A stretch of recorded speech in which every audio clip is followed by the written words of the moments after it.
Hey everyone. Hi. I don't even know who's here. If anyone. Oh, shoot. There we go. Hi. Sorry, I'm a couple minutes late. I don't care. I don't even care. I'm gonna give myself props here because I was only like 2 to 3 minutes late. Um, it's like a hell of a lot better than my usual like 10, 15 minutes late, half hour if my computer gave me a hard time. So yay me. All right. So who's here for the Brian Higgins testimony? I know I am. Um, I'm pulling it up right now.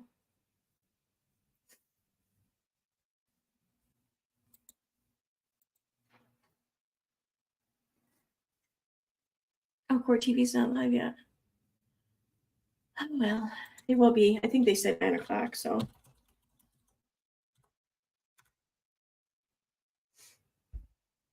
Might help if I was actually subscribed to them. Oh, no, they're live. Okay. Here we go. No, they haven't started though yet. So I didn't honestly expect them to. So, let me share screen real quick.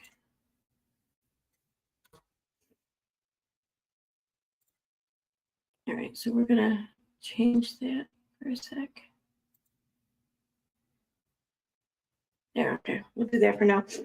All right, let me go over here to chat. Hi, Autistic Shill. Hi. I love you, Karen. You're always here. Thank you for always being here and for your support. Thank you for everything. I'll be needing. Oh no, by all means, take a nap whenever you need to. Oh, you leave for Fargo tonight? Oh my God, that's so awesome. Oh my God, you're driving, right? I mean, that's a long drive. But it's got to be an amazing drive though. Driving through like coming from where you are in Canada and the parts of the United States you're going to be going through, like that's got to be awesome. I hope to do that one day. I really hope to do this like Amtrak trip idea or this trip I heard about that I really want to do. It starts from like I think Chicago. I think it starts from it should start from like New York City, but I believe it starts from Chicago. And you reserve like a sleeper car, and it just brings you all the way across the country. So it's like the trip is the destination almost. You know what I mean? But I would like to do this also so I could get to California and see the really big trees, see the redwoods and the sequoias. I would love to do that with my kids. It's expensive though. Like it's like for a sleeper car for the whole trip or something. Not one sleeper car. I think it sleeps like up to 2 or something, maybe or 3. I'm not sure. It's like it was over $1,000 last time I checked. I don't know why I didn't expect it to be that much, but really, what you think about it, it's room, board, food, everything pretty much for days. So I guess it's really an expected price. But anyway, talking back to why or the subject of the stream. Yo, how about all the shit that came out the past couple of days? So for those who aren't paying attention, Brian Higgins is scheduled to testify today, but at the end of court, I think it was 2 days ago, he had submitted some paperwork to the court, some medical paperwork or whatever. And I don't know why, but it's stating or it's given the implication, from what I can understand, that whatever physical ailments he has might prevent him from being there for long periods of time. So the judge said, how about we get this witness's testimony done all in one day, meaning the direct examination and the cross-examination. So, and the prosecutor's like, yeah, I can do that. And which is easy for him to say because he goes first, and then the defense attorney's like, I could probably do that. So I don't know what exactly was submitted, but this should be interesting. But not only just that, how about all this this alternative theory or whatever that has come forward? It's being presented as though this has been discussed or this is known, like behind the scenes of what really happened. And for those who aren't paying attention, this is all alleged. It is alleged that this was kind of planned from the get-go as some sort of not to to take this man's life, but to rough him up of sorts. And it was planned in as a form of payback for O'Keefe having kind of ratted on Colin Albert's, Brian Albert's nephew for dealing drugs. So the plan was to just kind of rough him up a little bit. And I guess like Brian Albert, whatever, is like big in MMA and shit like that. And this was planned to the point where they tried to separate Karen and John when they left the waterfall, because it was originally allegedly planned to be that they get Karen to ride with Jen McCabe, leaving John back at the bar, and that they were going to like jump him in the parking lot. Well, since they couldn't separate Karen and John, they had to adapt, I guess. So when John arrived to the house, John was supposed to go inside and just make sure that it was okay that they were in fact both invited, because Karen's like, no one extended an invite to me. No one said anything to me. You sure that we're both invited? You sure that you're invited? So John's like, well, let me go inside, and I'll come back. I'll get you in a couple minutes. So she's sitting out there. That's why she was sitting out there in front of the house. She was waiting for John to come back out and get her. And he didn't come out. So she's like, motherfucker. She's thinking that he's just like blew her off. He's inside the house, getting drunk, having a great time with his buddies and shit. While just expecting her to just go back to the house and babysit, his niece and nephew. So when she's like, motherfucker. So she goes back home, back to the house, back to John's home. And she's pissed off at him. So I guess she called him and she left him like a message, like a, I don't know, kind of a irate message, I guess. And so in actuality, when John entered the house, they brought him down to the basement. Allegedly, this is what's being alleged from gossip mills on the internet. So take everything I'm saying is probably false. And I guess that when he got down in the basement, they did kind of jump him, and he either hit his head or someone hit him in the head, and he was knocked out. And while he was knocked out, he threw up. So they're like, oh, Jesus. So they just let him be there for a few minutes. And a few minutes later, he woke up. He came back.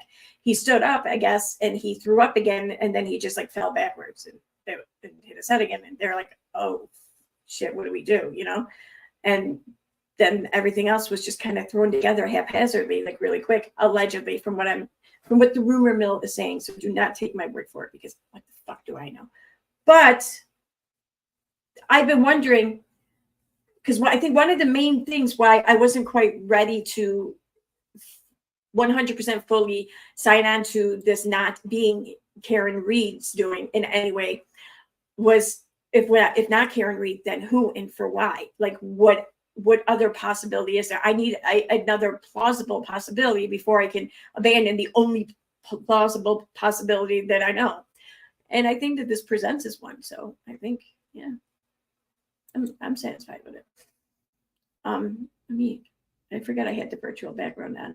I don't want it on today. There. Maybe I should keep it on. It's really kind of messy back there. I gotta clean up a little bit better. I don't know what to do with my background here. I've been thinking about it though. I think I need to do something, but I don't know what.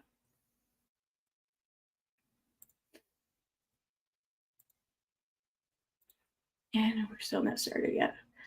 Why am I behind a few? Well, I'm only behind a few seconds.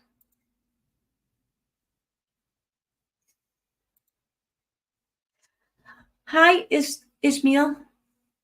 I am good. How are you today? We drove it last year.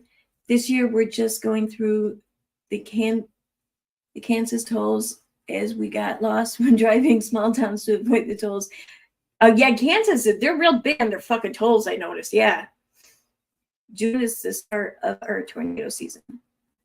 You live in Canada. How do you have a tornado season in Canada? Like, seriously, we don't have a tornado season. Why don't we have a tornado season? That's some bullshit. Like, I think I'm more south than you are, when you look at lines of latitude. So, I mean, why don't we have a tornado season? It's bullshit. Everyone else gets the fucking tornadoes. But me? Like, I even flew to Kansas for fucking Tuesday, Wednesday, Thursday, Friday, 4 nights in 5 days. And there was not even a hint of a storm. Not even enough humidity for one. It was like perfect fucking weather. But the night before I flew in, like mere hours before I landed, there was a tornado warning. The fucking night I leave, there's a tornado warning. Mm-hmm. It's like they're avoiding me everywhere I look. Tornadoes are avoiding me. It's bullshit. We live at the top of Tornado Alley.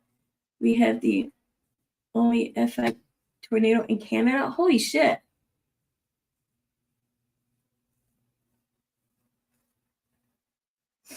You're driving just right through the whole alley, the whole tornado alley.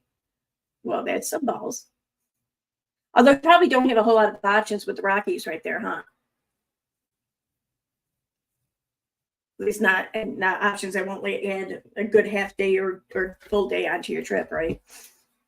I don't really know, but it seems possible. Okay, so while we're waiting though, what the fuck is this shit that Katie Joy's up to? So she didn't, take long to just completely fucking drag Gypsy Rose, huh? Like, I mean, I'll be honest, I kind of expected it like earlier than this, like a month ago or so, maybe a little more. I want to say like by end of March, maybe. So there's that. She's surpassed my expectations. It's a good thing, I guess. But yeah. Let me do Twitter because I know there's a bunch of screenshots on here. And do I get the volume on there too so I can hear when it comes on? No, I don't. That might help. Okay, so there. Now I'll hear when it comes on.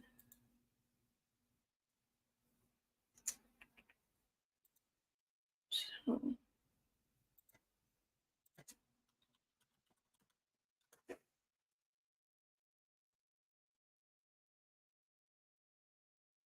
Wait, I took a bunch of screenshots too, didn't I? It was last night. I was just looking at her post last night, and I was like, I don't know why. I just started taking screenshots. I have not screenshot any of her shit in like the longest time. Like normally, I'll just download what other people have, but yeah, I took screenshots last night. I think I was just really, especially disgusted in how unmuted. Oh, here we go. We'll talk about Katie Joy later.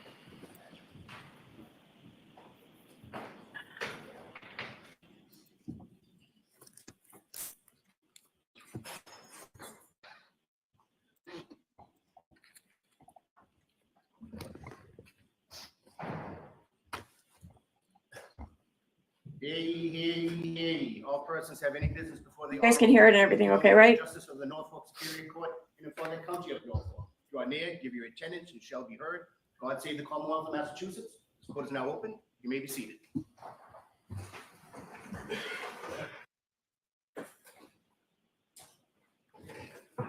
22117, the Commonwealth versus Karen Reed. Can I have counsel identify themselves for the record? Adam Lally for the Commonwealth. Good morning, Your Honor. Good morning, Mr. Lally. Good morning, Your Honor. Laura McLaughlin for the Good Commonwealth. morning, Ms. McLaughlin. Good morning, Your Honor. Al Jackson for the street. Good morning, Mr. Jackson. Good morning, Your Honor. Elizabeth Little, also on behalf of the Good morning, Ms. Little. Good morning, Your Honor. David Unetti for Karen Reed. Good morning, Mr. Unetti. Good morning, Ms. Reed. Good morning, jurors. So I have to ask you those same three questions. Were you all able to follow my instructions and refrain from discussing this case with anyone since we left here on Wednesday? So I'm curious though, can the jurors talk about the case amongst themselves? Like I imagine maybe they're bust in or bust out or something together. If they are, can they talk about it on the bus amongst themselves, or do they have to refrain from any and all communications, even amongst each other's or within each other, until the conclusion of the trial, until they go to deliberate? I never knew that, and I don't know. So yes or no affirmatively. Were you also able to follow the instructions and refrain? Jason. What happened? Oh, sidebar.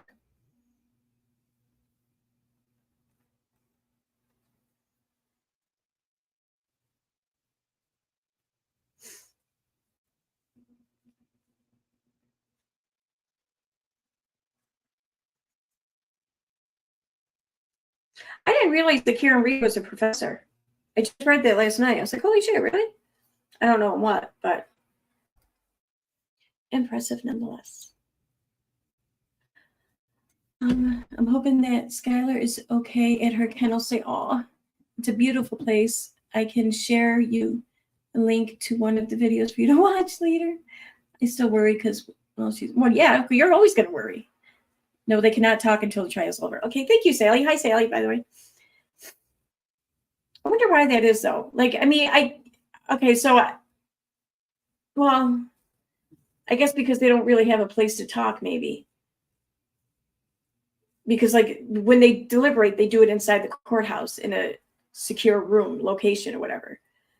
But if they were to talk about it before that amongst themselves, if they could be doing it on public transportation, they could be doing it, around a bus driver, just even if it's just the one bus driver. If they're staying in a hotel or something, they could be doing it amongst other guests. So, all right, I could see maybe.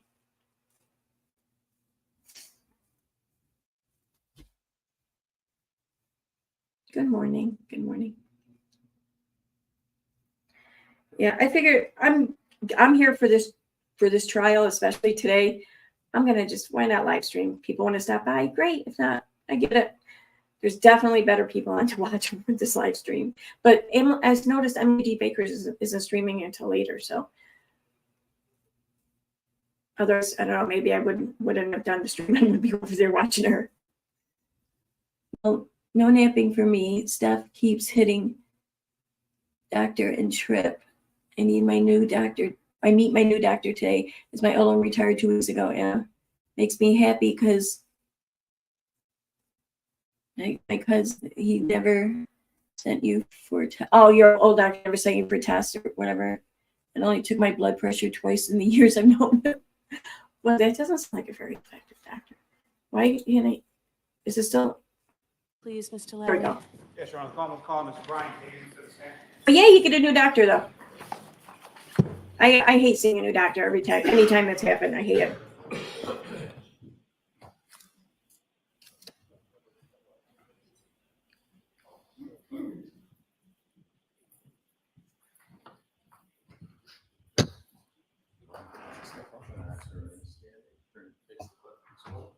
You saw this with the other issue of the court and jury in the case down here, and should be the truth, the whole truth, and nothing but the truth, so help you God. Yes, I do. Thank you. Good morning, Your Honor. Morning. Good morning. Now, this is Higgins, right? Brian Higgins, the DEA agent that's friends with Brian Albert Sr.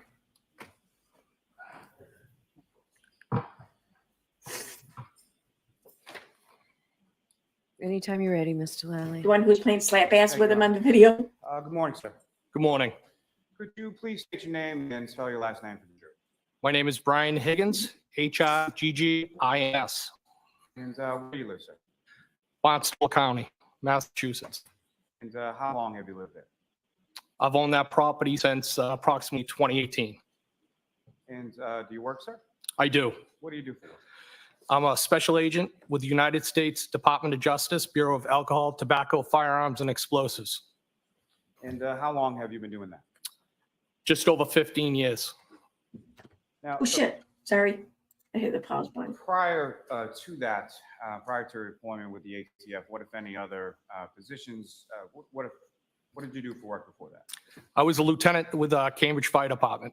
And how long were you a lieutenant with the Cambridge Fire Department? I was a lieutenant probably for about 8 years. Total, I was with Cambridge approximately 15 years. He's got a different accent. Now, at some point, did you reside in the town of Canton? I did. And when was that, sort of what year to what year?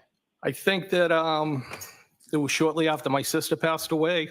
So it was probably 2017 I purchased that house, and I sold it in January of 2022. And you recall, was that early January, late January? On or about January 5th. And when you sold that property, did you move down to Barnstable County, or did you Oh, live cool. somewhere else as well? For a period of time, I rented an in-law apartment in West Roxbury, and I had my property on Cape Cod as well. That Hydrocodone. in-law property in West Roxbury, that was in 2022 as well. So hydrocodone, I'm assuming you're talking about. Yeah, no police likes to prescribe that shit now anymore. And I served on a trial about 10 years ago. Oh my God, they had been so much fun. Like, I can't wait till I get to do jury duty. Like I would do it professionally for a job if I could. It'd be so awesome. Yes. Now, sir, if I could turn your attention to January 28th, 2022 into January 29th of 2022. Do you recall those dates? Yes. Do you recall what days of the week those were? I believe the 28th was a Friday and the 29th was a Saturday. If I could take you back just to at least a day or so before that, but specifically the 28th. On the 28th, where were you on that date initially? New York City. And why were you in New York City, sir? I was in New York City for the funeral services of Officer Mora and Rivera, who killed in the line of duty. And fair to say there was a large contingent of law enforcement there, Yes. including several people from Massachusetts. Yes. And when did you go down to New York City? I believe it was the 27th of February. Might have been Thursday. So was there a wake and a funeral? There was a wake and the funeral. Some people went to the wake, some people went to the funeral. There was services in over those couple of days. Don't Paul. And you went to the funeral on the 28th, is that correct? Yes. And at some point, do you make your way from New York City back towards Massachusetts on the 28th? Yes. And do you recall about what time of day that was? Late morning, possibly. And why is it that you were coming back on the 28th specifically? The anticipation of a blizzard. And how did you drove, is that correct? I drove my government vehicle down to New York for the services. And what kind of government vehicle was it that you drove down and back? That was a Dodge Ram pickup. Now, on the way back, It's a who, if government anyone, vehicle? came with you for the ride back from New York City to Massachusetts? Brian Albert, Kevin Albert, and Eddie Hernandez. And who are they to you, and what, if any, relationship do they have to your work in law enforcement? Well, first and foremost, they were all friends. Kevin Albert is a detective with the Canton Police Department. Brian Albert was a sergeant detective with the Boston Police Department. Eddie Hernandez, also a detective with the Boston Police Department. And how long had you known each of these individuals? So out of the group, Eddie Hernandez would be the person that I knew the longest. I had worked with him back in the early 90s at the Mass General. Then it would probably be Brian Albert. I may have had some contact with him when I was on the Cambridge Fire Department, assigned to the Fire Investigation Unit. And then Kevin Albert would be probably the last in the three. On a completely, totally unrelated point here. So where I live in the city of Utica, we used to have an arson task force, and a friend of mine ended up hooking up with one of the guys on. I think he was the head of it or something. Now this was like 30 years ago, and I remember it was the first time I heard of the arson task force, and I thought, holy shit, they have a force to set shit on fire, because we had so many fires in Utica at that time. It never dawned on me that we actually have a police department that's going to put together a team of people to investigate. I'm thinking, this is why we have so many fires. Yeah, I was an idiot. Three that I knew. Now, speaking to the Canton Police Department at that time, as far as your assignment went with work. Oh, hydromorphone? Okay. Where was Morphine. it that you worked out of, or where was Dilaudid. sort of your base of operations, so to say? Canton PD, I had an office there. And how was it that you came to have an office in Canton? That relationship was through Chief Berkowitz, Hi. going through a Hi, Ryan. tragedy.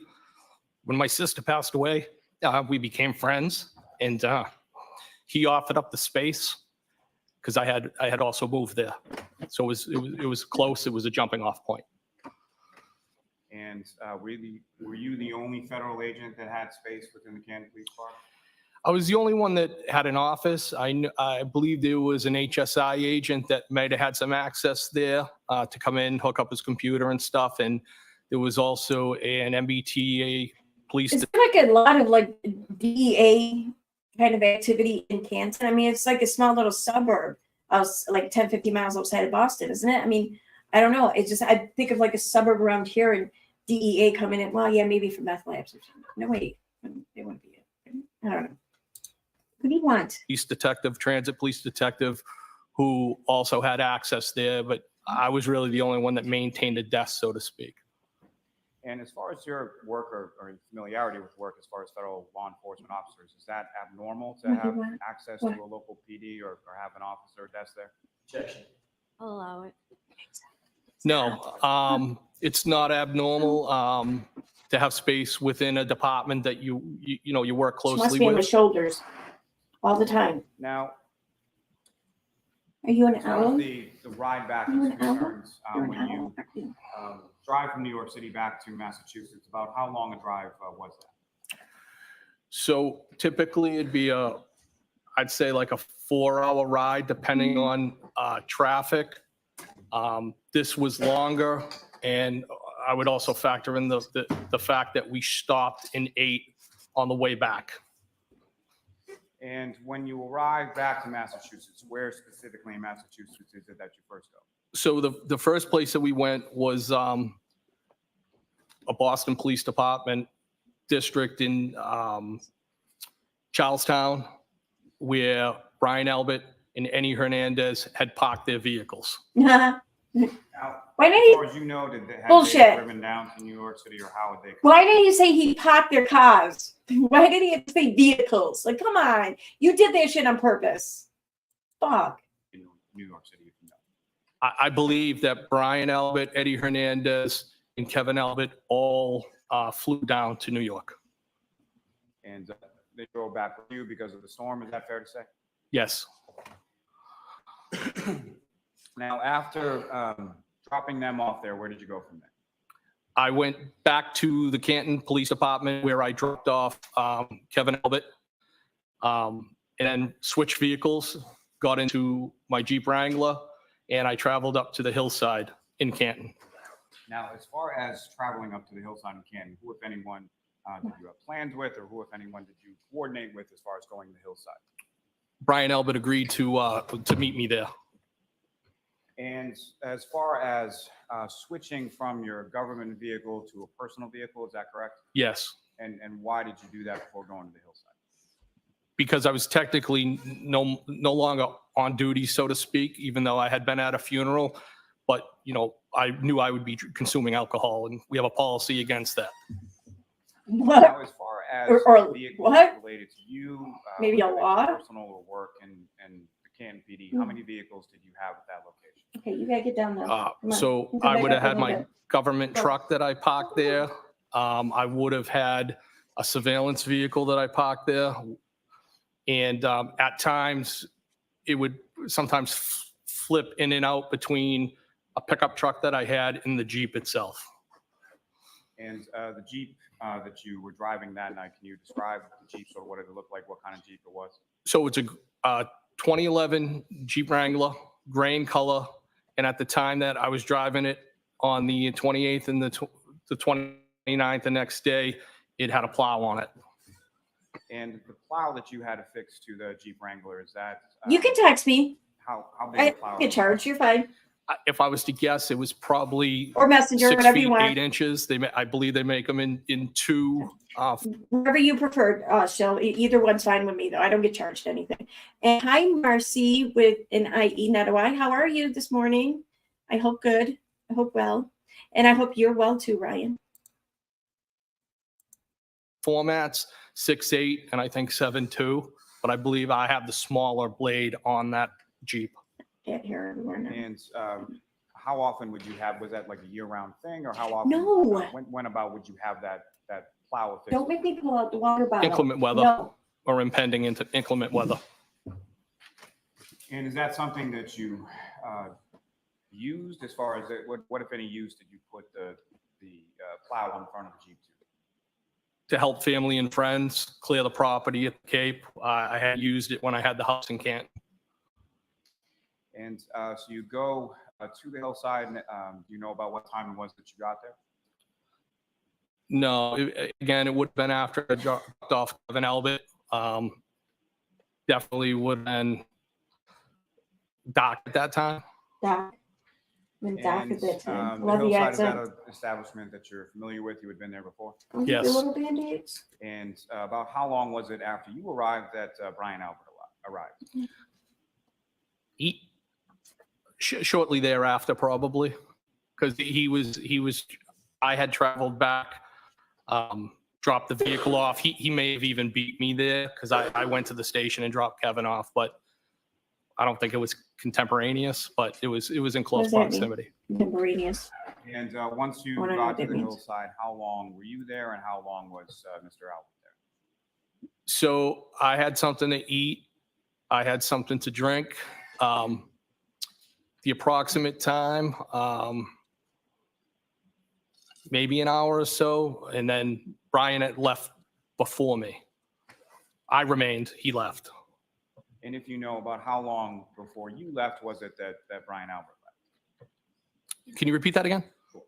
Brian Albert left before you, correct? Yes. About how long before you left was it that Brian Albert left? Maybe 15 minutes. Okay, so for those of you whose vocabulary is about as awesome as mine, contemporaneous means existing, occurring, or originating during the same time. Okay, that makes sense. You had some drinks at the Hillside, is that correct? I did. And do you recall what you drank that night? Usually what I drink all the time, Jameson and ginger. Oh, you're one of those And guys. as far as where Mr. Albert was going, what, if any, conversation did you have about that? Like drink a whiskey and Coke like everyone else, like a Jack and Coke. No, I'm kidding. I'm just kidding. I don't give a shit. He had told me that he was going down to the Waterfall Bar and Grill, which is in Canton Center, and that he'd be meeting his wife and some family and maybe some other people. And were you invited to come along? Yes. Now, the Waterfall, that's an establishment you're familiar with. You've been there previous times as well. Yes. And with respect to this evening, so you leave from the Hillside and you Okay. go directly to the Oh, Waterfall? okay. Yes. And if you know, about what time was it that you got to the Waterfall? Again, it was dark. It could have been around 9 in the area, 9 o'clock. And when you get to the Waterfall, do you recall where in relation to the Waterfall you parked the Jeep at that time? No. So you come in to the Waterfall and where do you go? I went to a series, dude. I saw Brian and his family, and there's a series of high tops, and I proceeded to the high top. They were. Now, with respect to Brian Albert, how would you describe sort of your relationship around the time of January 2022? He's a good friend. He's a co-worker. I've been working closely with his unit. That's it. He's a good friend. And through that sort of work and your friendship, were you familiar with his family as well? Yes. And so when you came over to the area where Brian Albert was, his wife was there, correct? Yes. And who, if anyone else, was there that you were familiar with or that you knew when you came? So it would have been Brian Albert. It would have been Nicole. I believe Caitlin was there. Caitlin Albert, Brian's daughter. Chris Albert, his wife, Julie. There might have been another couple, Matt McCabe and Jim McCabe.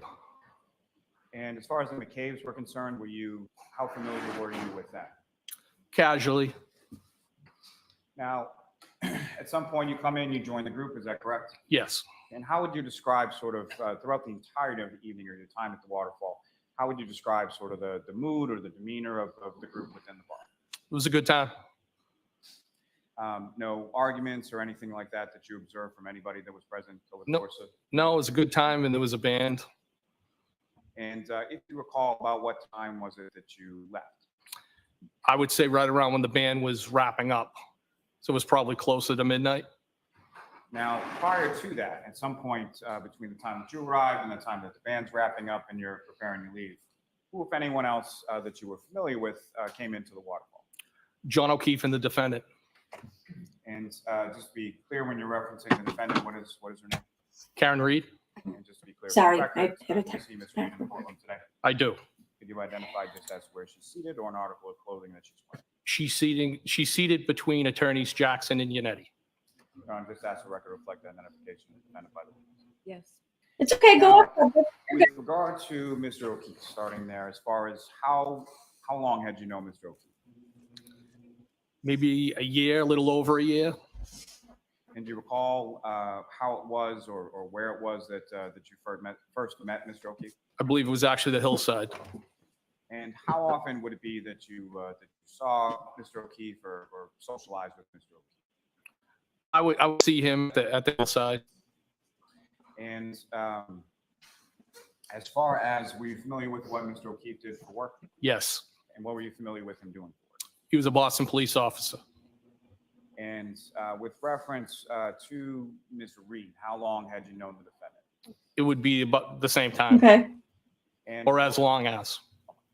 and so roughly, what was That is amazing, Marcy. So Marcy with an E says, I got to share something that absolutely blew me away when I found out. Nothing to do with this trial, and I apologize for going off subject, to which I say, go off subject.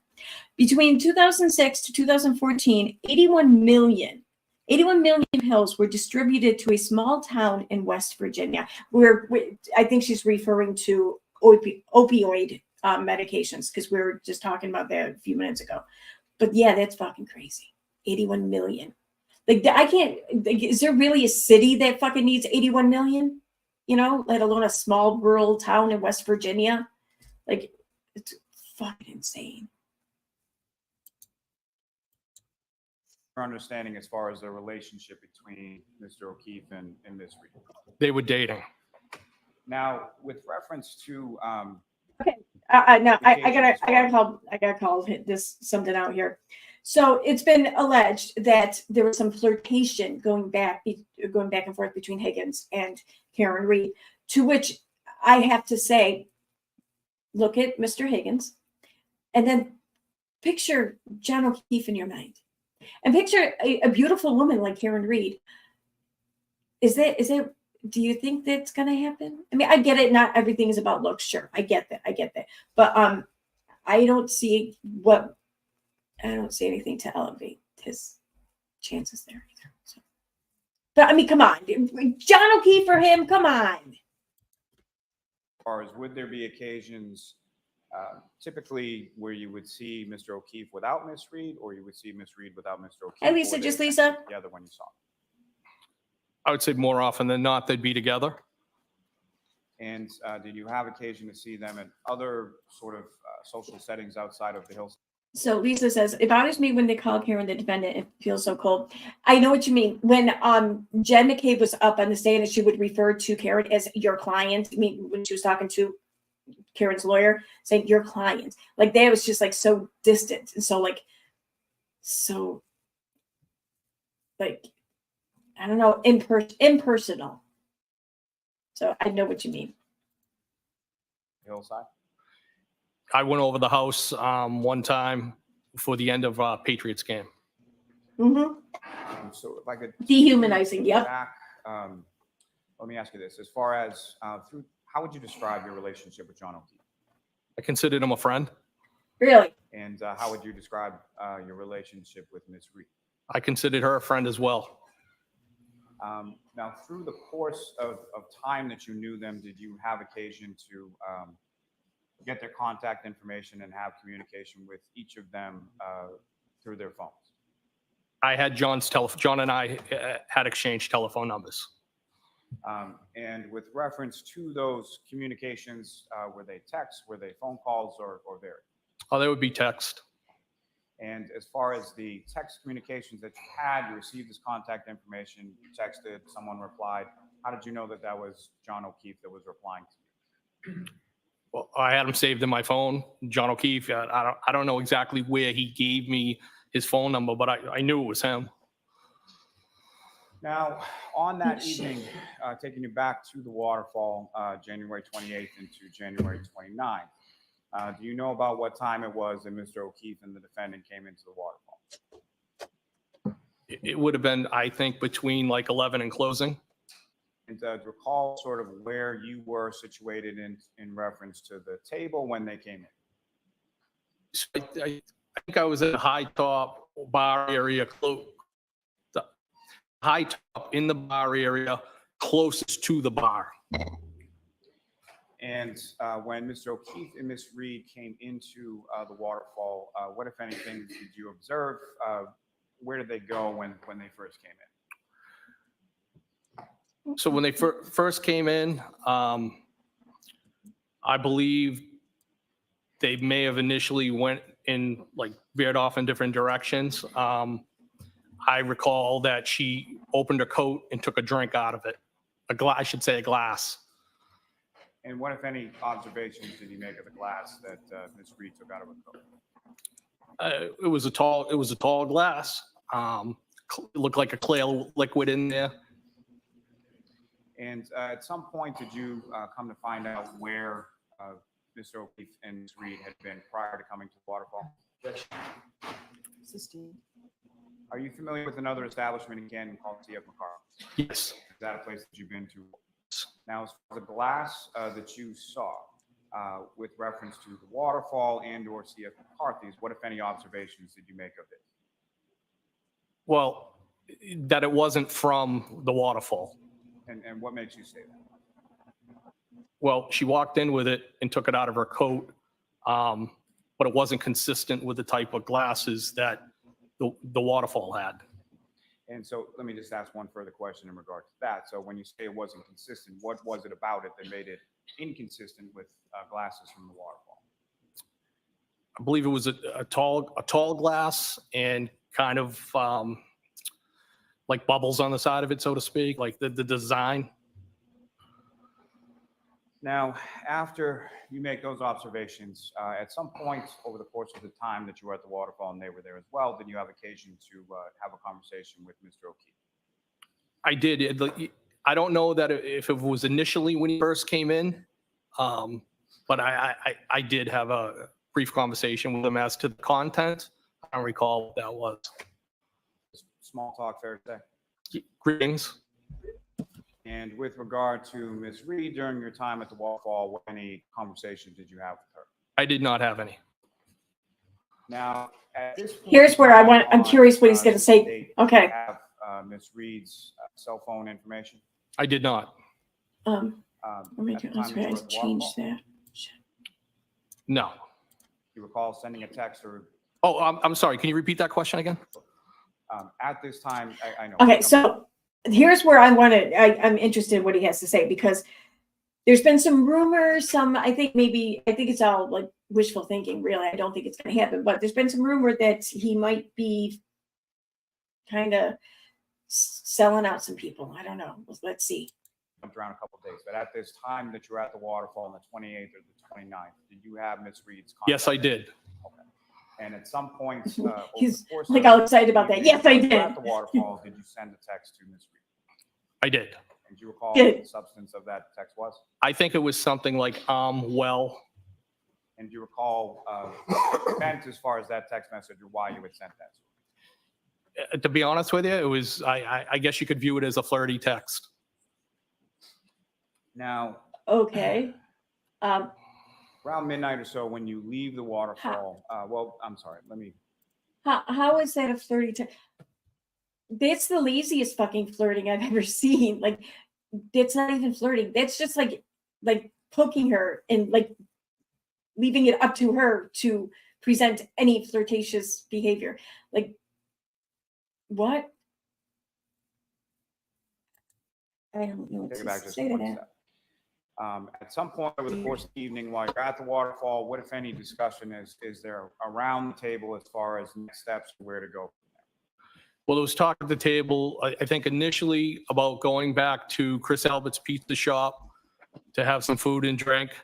And at some point that transitioned into going back to Brian Albert's house. And as far as the invitation to go back to Brian Albert's house, was that something that was extended to the entirety of the table? I took it as an open invitation to the people that were together at the table, yes. And Mr. Albert's house, is that somewhere that you had been to before? I had been there, the twin graduation party, which was outside in the backyard. And I think I may have dropped him off on one occasion. I may have dropped something in his mailbox, but those would be the only other times. And are you familiar, at least now, with the address and sort of where you were going? Did you know where you were going that night? I knew where I was going, yes.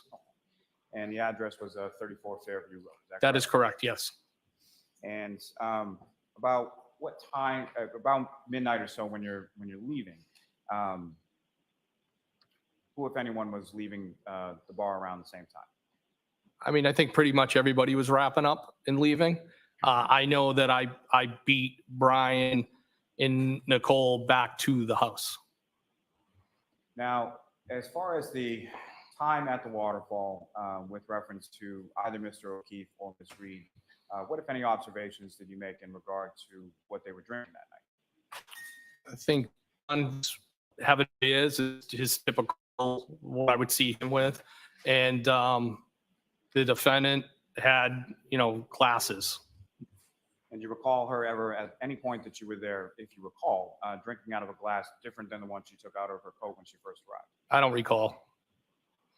Now, you drove from the waterfall to Fairview Road. About how long a drive was that? Probably a few minutes.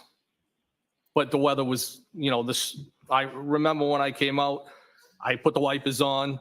There was some snow on the ground, but it was the type of snow where the roadway was still black at the time, but because it was being driven on, but the sidewalk. You bring up a very, very good point there, Marcy. I never let customers bring drinks from another establishment into my bar. And yeah, I mean, first of all, it doesn't look good. It just doesn't. It's like basically advertising another establishment, especially if the glass or the cup or whatever has the other establishment's name on it or something to that effect. Also, like, it means that they're less likely to spend money at your place if they bring in their refreshments, like whether it be soda or beer or a little airplane bottle of like fucking whiskey or something. They're not going to purchase anything from your establishment, in which case they're taking them and they're not creating any income for you. So yeah, that's crazy. The only day that the bars around here really allow that is like on the day of the St. Patrick's Day parade. And that's because like we have so many bars in like this like 3-block radius of the brewery district here. So everyone's just coming and going in and out, in and out. So I mean, they, you can't really stop it then. And a lot of those places will like have the people pay admission now too, because it's people are in and out shit for hours. But yeah, other than that, it's a known thing. Like if you're a customer, you know better than to walk into a bar with something from another bar. You know better. Yeah, it's a good point. Light coating. And you drive over to the home, and you mentioned that you beat Mr. Albert there. Is that correct? I did. And so, with regard to the home, when you get there, what did you do when you got there? Well, I was kind of being a smart ass, and I dropped the plow and I did a little sweep of the driveway. And then I got out of the driveway because I didn't want to get blocked in, and I parked. And do you recall? How is that being a smart ass? You plowed their driveway. Oh my God, you fucking dick. Parked in relation to the house? I do, by the mailbox. Your Honor, with court's permission, if I could publish what's been marked as Exhibit 70. Okay.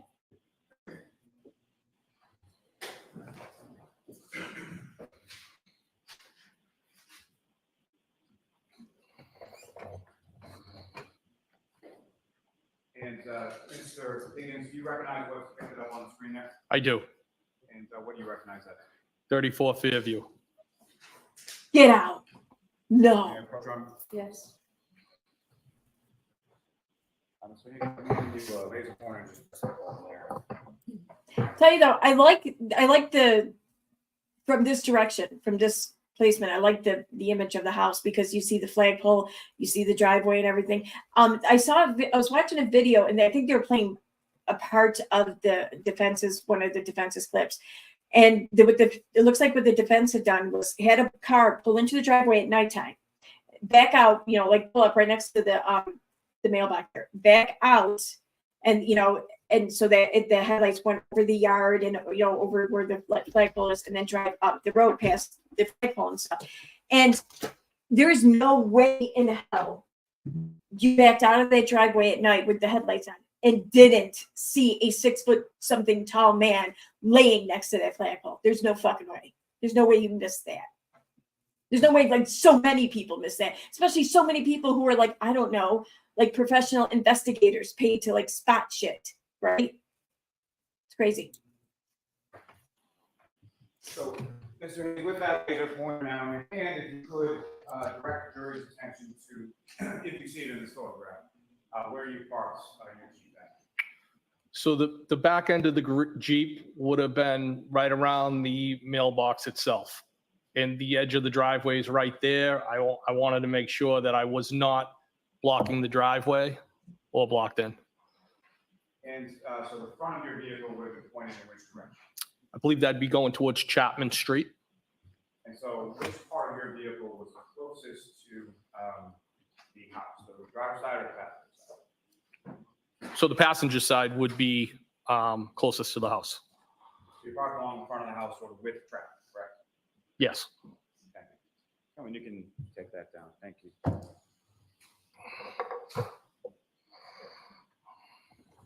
So you arrive at the house, you do, What are you doing? as far as the maneuver with the plow in the driveway, and then you park the vehicle, and where is it that you Fucking go? cat's like one of my teenagers. Into the house. And when you get into the house, who, if anyone, is there, or who, if anyone, is coming in with you? So I might have been there. Well, it was about the same time that Brian and Nicole showed up. I don't know if they entered before me or I entered after them. I entered the house.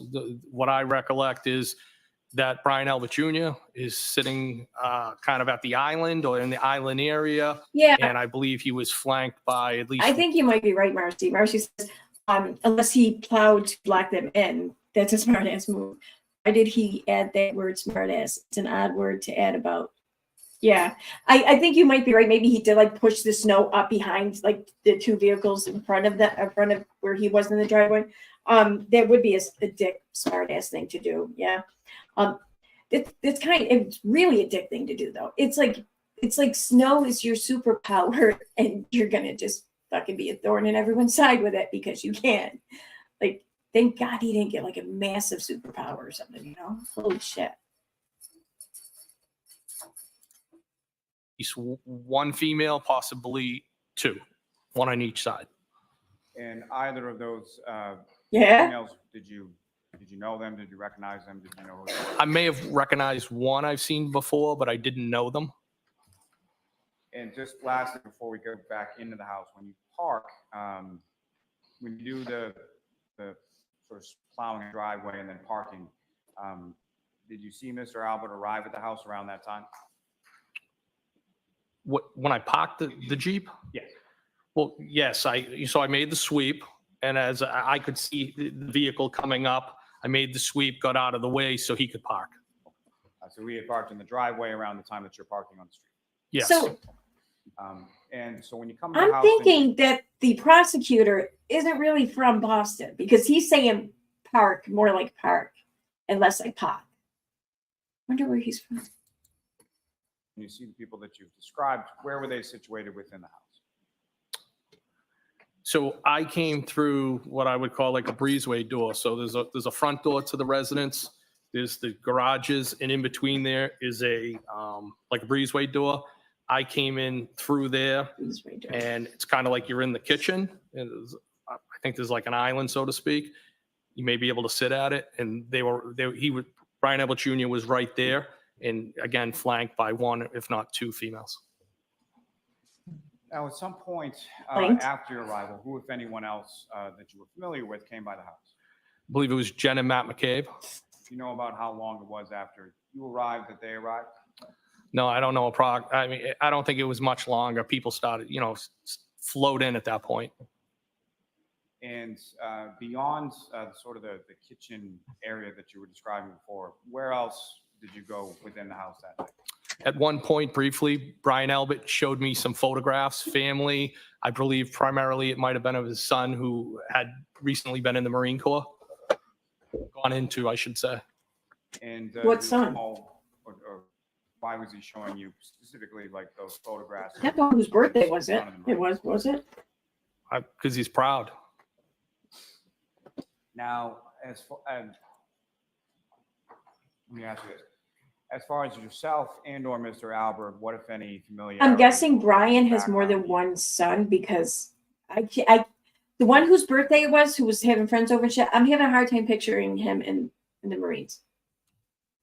I mean, I could be wrong, but I don't see it. Do you or Mr. Albert have with regard to the military? Brian was in the Marine Corps. I was in the Army. Now, this period that you're talking about in the other room, about how long a period was that? It was brief. And beyond yourself and Mr. Albert, was there anyone else from the group that you described that was in the room at the same time as you and Mr. Albert? I don't think so. I think Nicole may have popped in for a second, but I'm not 100% positive on that.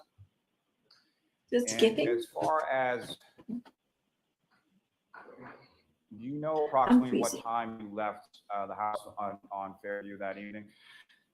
I'd guesstimate it was anywhere between 12:30 and 1 o'clock, but I'm not 100% positive. So relatively short period of time, is that correct? It was a short period of time. I knew kind of from the onset when I got in there, it probably wasn't going to be a long time because I'm not a beer drinker and that's what they had. So I was probably one of the first people to leave. Now, for that entirety of the time that you were there, did you go A anywhere? little bit of a else in drinking the tip home here. beyond- If you're not much of a beer person, you can still drink beer. See, now, if you do you like Dr. Pepper? Do you like the taste and flavor of Dr. Pepper? Here's what you do. You take like a pint glass, like a 16-ounce glass, put a shot of amaretto in it, then fill it up with like your basic domestic, like Coors Light, Labatt Blue, Budweiser, Bud Light, whatever, and then just drink that. It's so good. It tastes like a Dr. Pepper. Like, I don't really like beer, but I will drink the shit out of beer if there's amaretto around. So Beyond what you described as far as the kitchen and the living room? No, Did you go upstairs at any time? no, Did you go downstairs in any sort of basement area at any time? no. And when you exited the home, Really? do you recall which of the two doors that you described that you would have exited from? The same door I came in, the breezeway. Now, during the time that you were there, Yes, Mercy, yes. Describe sort of the mood or demeanor within the home. exactly, this what we used to do too. You would pour the amaretto in a shot glass, then the 16-ounce, the pint about maybe, I don't know, 2/3 the way or so. And then on top of the amaretto though, in the shot glass, you floated like, well, back then it was Bacardi 151. Now you can use like Don Q 151 or whatever. You float it on top, you light it on fire, pick it up, drop it in the beer, and then down it. Yep. Mhm. Yeah. Fucking awesome. It was fun. I mean, everybody They was are happy. good. And at any point in time while you were at 34 Fairview, do you, any of the people that were in the house, do you recall seeing them go outside of the house and come back or anything like that? I can't say definitively I saw anybody come in or out of the house, but I think somebody might have been in the process of maybe being picked up. And not anybody that you were super familiar with, is that fair to say? I think it was one of the females. One of the Now, with respect to the front of the house, at any point in time that you were inside of the house, was your attention drawn or did you Like, I look know out he's a cop, but the way he or said anything like that? females, I No. don't like it. And when you were in the kitchen area, do you recall sort of how you were positioned in relation to the windows facing the front of the house? So I would have had my back to that area, my back to the door that I came in.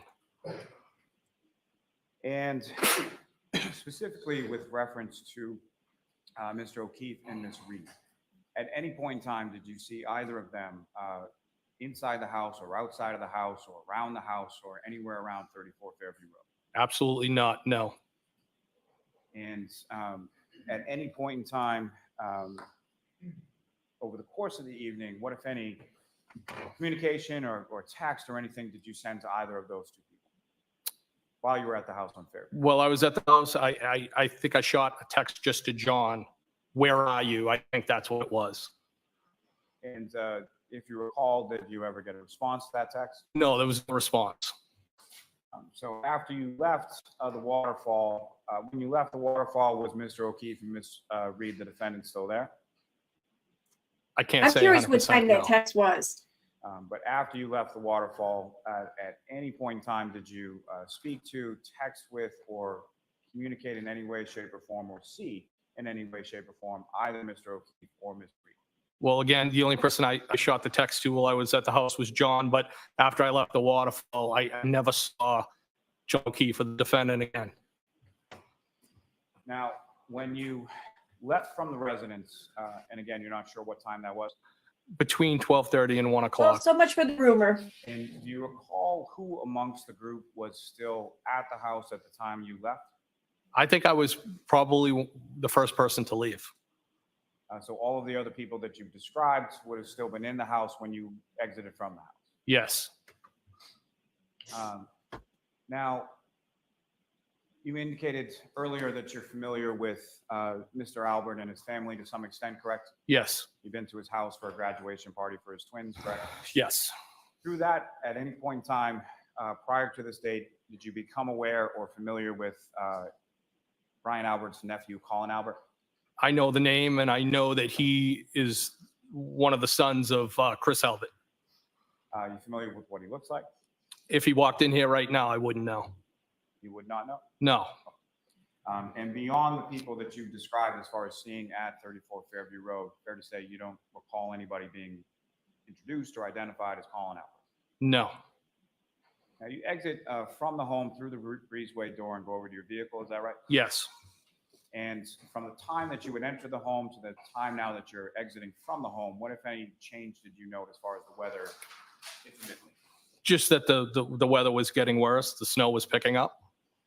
And as far as the accumulation that you had described before, as far as you could still see the blacktop and all that when you left the waterfall, what was it like when you came out of the house? Again, I think that the streets that weren't being traveled, there was snow on them. There was coverage. And as far as the front lawn area of the house at 34 Fairview Road, what, if any, observations did you make of that? Can you rephrase that? Sure. As far as the snow was concerned, was the Yes. snow sticking to, or was it accumulating on the lawn as well? I believe so. I mean, when I walked from the breezeway to the Jeep, there was snow on the ground. Now, the front yard area of the house, is that something that you were looking at with any particularity or taking note of as you were walking your Jeep down the driveway? No, it was a long day.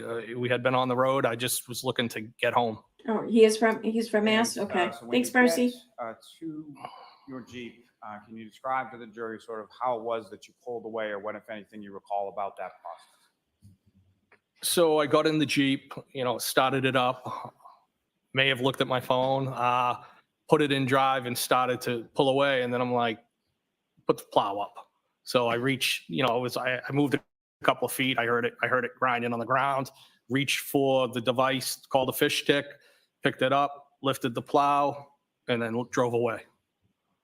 And the plow that you had affixed to the front of the Jeep, I think you've talked a little bit about it, but how is that sort of controlled, and who controls that? So the operator controls it. The mechanism to control it, again, is called a fish stick. It's on a cord and it plugs in under the dashboard. I reached down to find out, I don't know if it was on the floor or between the seats, but it's not like a joystick that's attached actually to the dashboard. So some sort of hydraulic system, is that Oh, correct? for fuck's sake. Yes, it's hydraulic based. Now, in addition to moving it sort of up and down, is there any other way that you can manipulate the blade as far as that switch is concerned?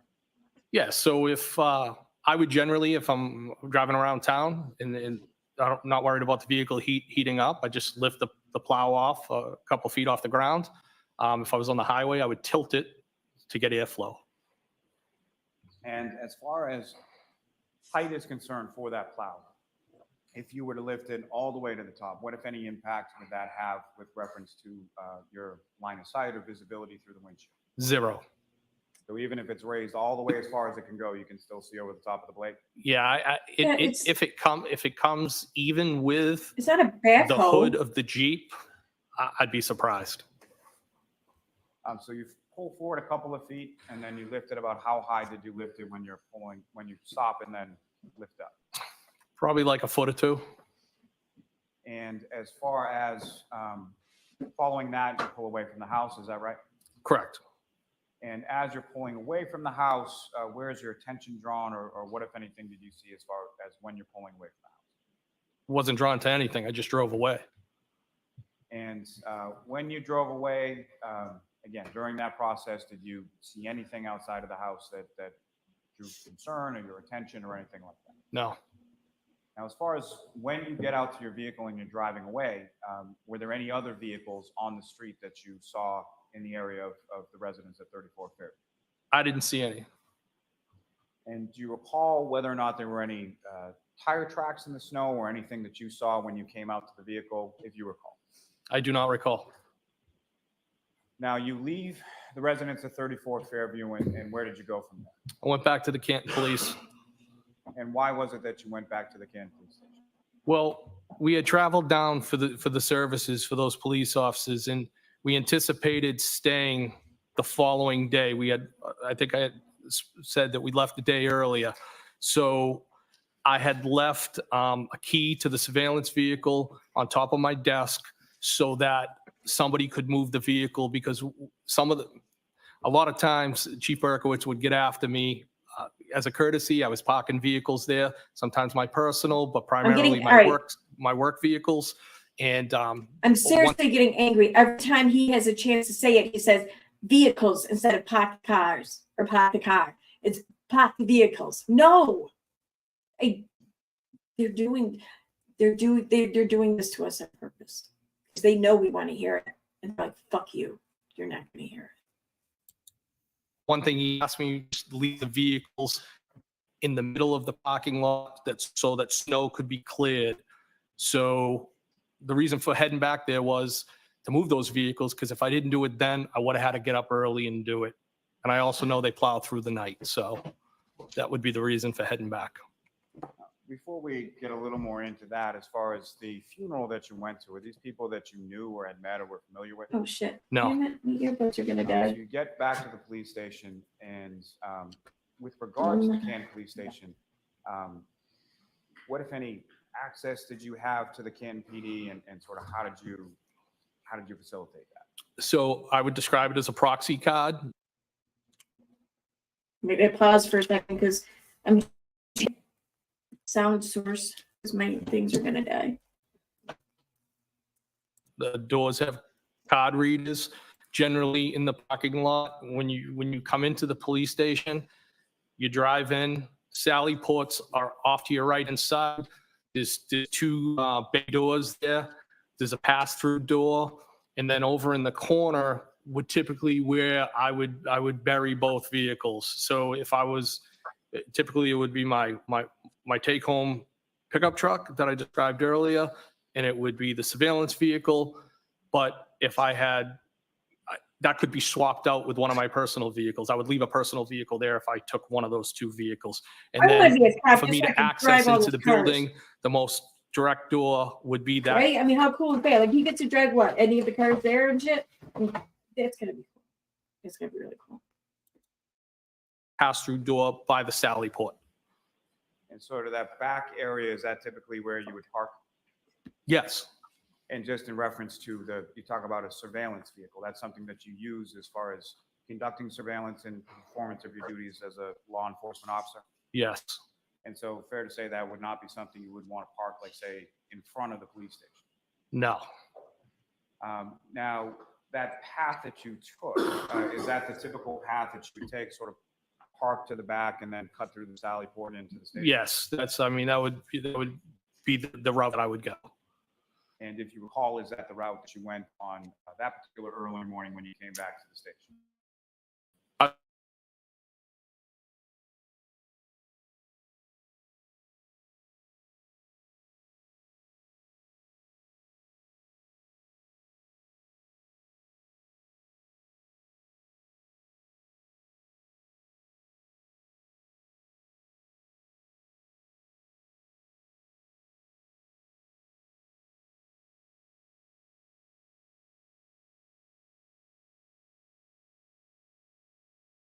Did it at the moment.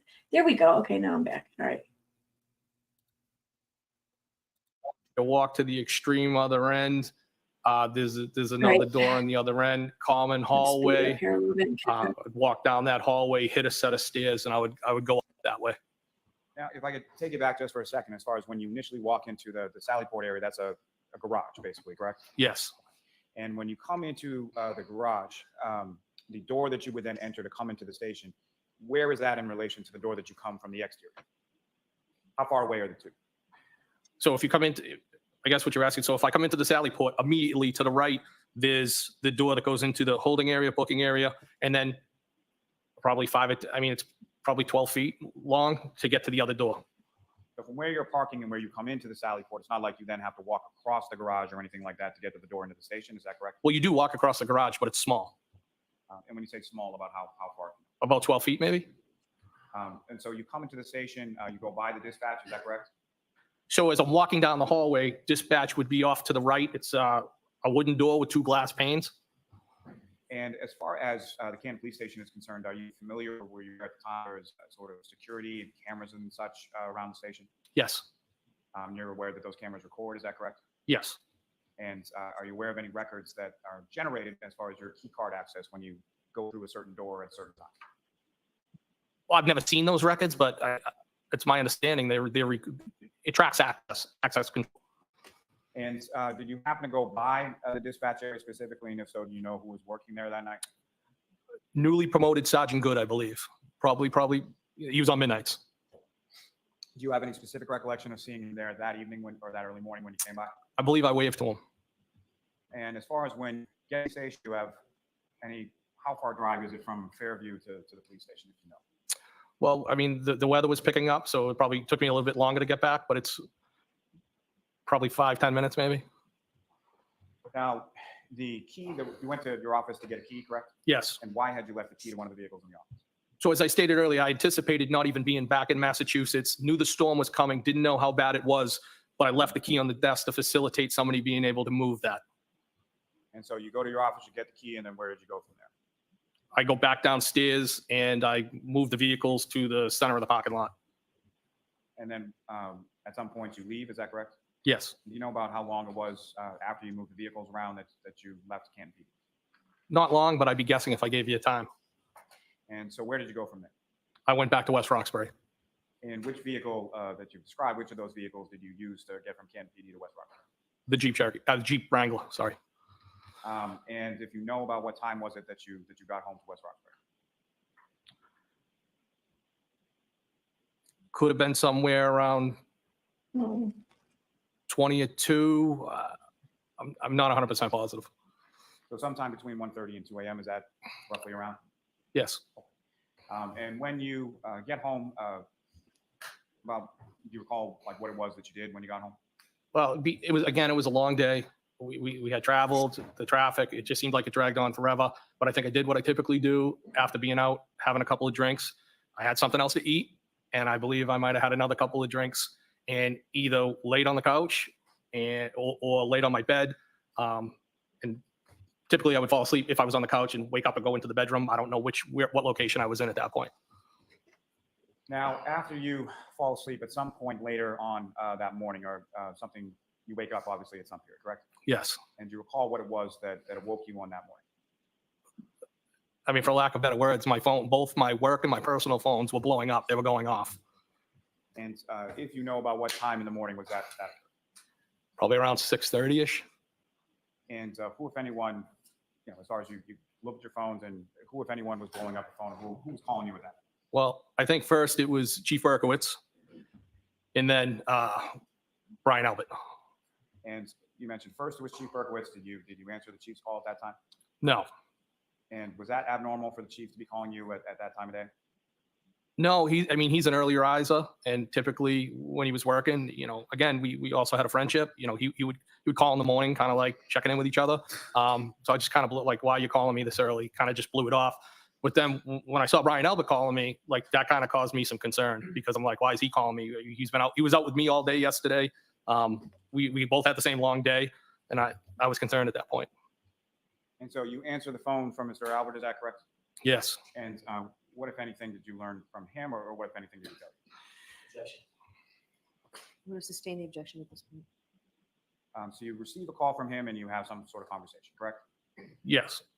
Now, prior to that, from the time that you got home to the time that you answered this call from Brian Albert, you recall having any phone? Sorry, I wasn't calls, listening there for a conversations with minute. anybody, I during had that something I time wanted period? to address And real quick. specifically, did you talk to Brian Albert on the phone at any point between the time you left his home and the time that you woke up the next morning to his phone call? No, I did not. Now, the previous day, over the course of it, we're all waking up in New York and then driving home and going to the hillside and going to the waterfall and going to Mr. Albert's house. Had you and Mr. Albert communicated via cell phone, whether it be text or phone call, at any point in time during the course of that day? You mean the day before? Yes. Yes. When So he the was day fairly before they're in the lucid car, or in what? that, is that correct? Did he just Yes. ask them if they texted And each other so while as they're in the far car with as, each other? That phone call that you received from Mr. Albert, based And- on whatever information that okay. you learned from that, what did you do then? I got dressed and went right over to the house at 34 Fairview. And when you left your house in West Roxbury and went back to 34 Fairview, what were you driving at that point? I was still in the Jeep Wrangler. And if you know about what time or so was it that you arrived back at 34 Fairview late that morning? Maybe a little after 7. And when you arrived there, what, if anything, did you see? I mean, I just went into the house. As far as outside of the house, when you arrived there, what, if anything, did you see outside of the house? I don't recall. Maybe a police car. I don't remember. Now, with regard to starting with the weather, when you woke up and you were driving back to 34 Fairview, what was the weather like at that point in reference to when you had gotten home to West Roxbury the night before? It was real bad. And as far as when you get to the house at 34 Fairview, sometime around 7 a.m. or so, where is it that you parked in relation to the home at that point? I might have went in the driveway. I don't remember specifically where I parked. And as far as other vehicles there, how many? So I'm in a couple of Facebook groups. We get centered around this, right? Someone put a post up in one of them. Who, if anyone, controls the plow? How many other vehicles? Were there more or less vehicles there that morning than there were when you were there the night before? I couldn't say definitively. And when you come into the house, who, if anyone, is it that you see inside the house when you get there? So I saw Brian. I saw Nicole. Brian Jr. may have popped in and out of the same kitchen area that I was in before. Jen and Matt McCabe. And then a short time later, Julie Albert showed up. And Julie Albert, when she showed up, what, if anything, did you observe her to have with her when she showed up? Like box of donuts or muffins or something like that. And as far as the house when you come in, similar to the evening before, but how would you describe sort of the mood and demeanor of the people in the house when you arrived there later on that morning, sometime around 7? People were pretty distraught. All right. And I think it takes me a few minutes for shit to really resonate with me and rest in my head. But so he basically admits to like sending like a flirty whatever text, if you want to call it that. But in his mind, it was a flirty text to Karen. But he also admitted to texting John, like being like, "Oh, like where are you?" kind of thing. Why? I mean, I get people are scums or whatever, and they go behind other people's backs and try to hook up with people. You know, I get that. But usually, though, they don't try to hang out with the friend and hook up with the chick at the same time. Usually, they'll be texting the chick like when on the side, you know, like not when they're actively trying to hang out with the boyfriend as well.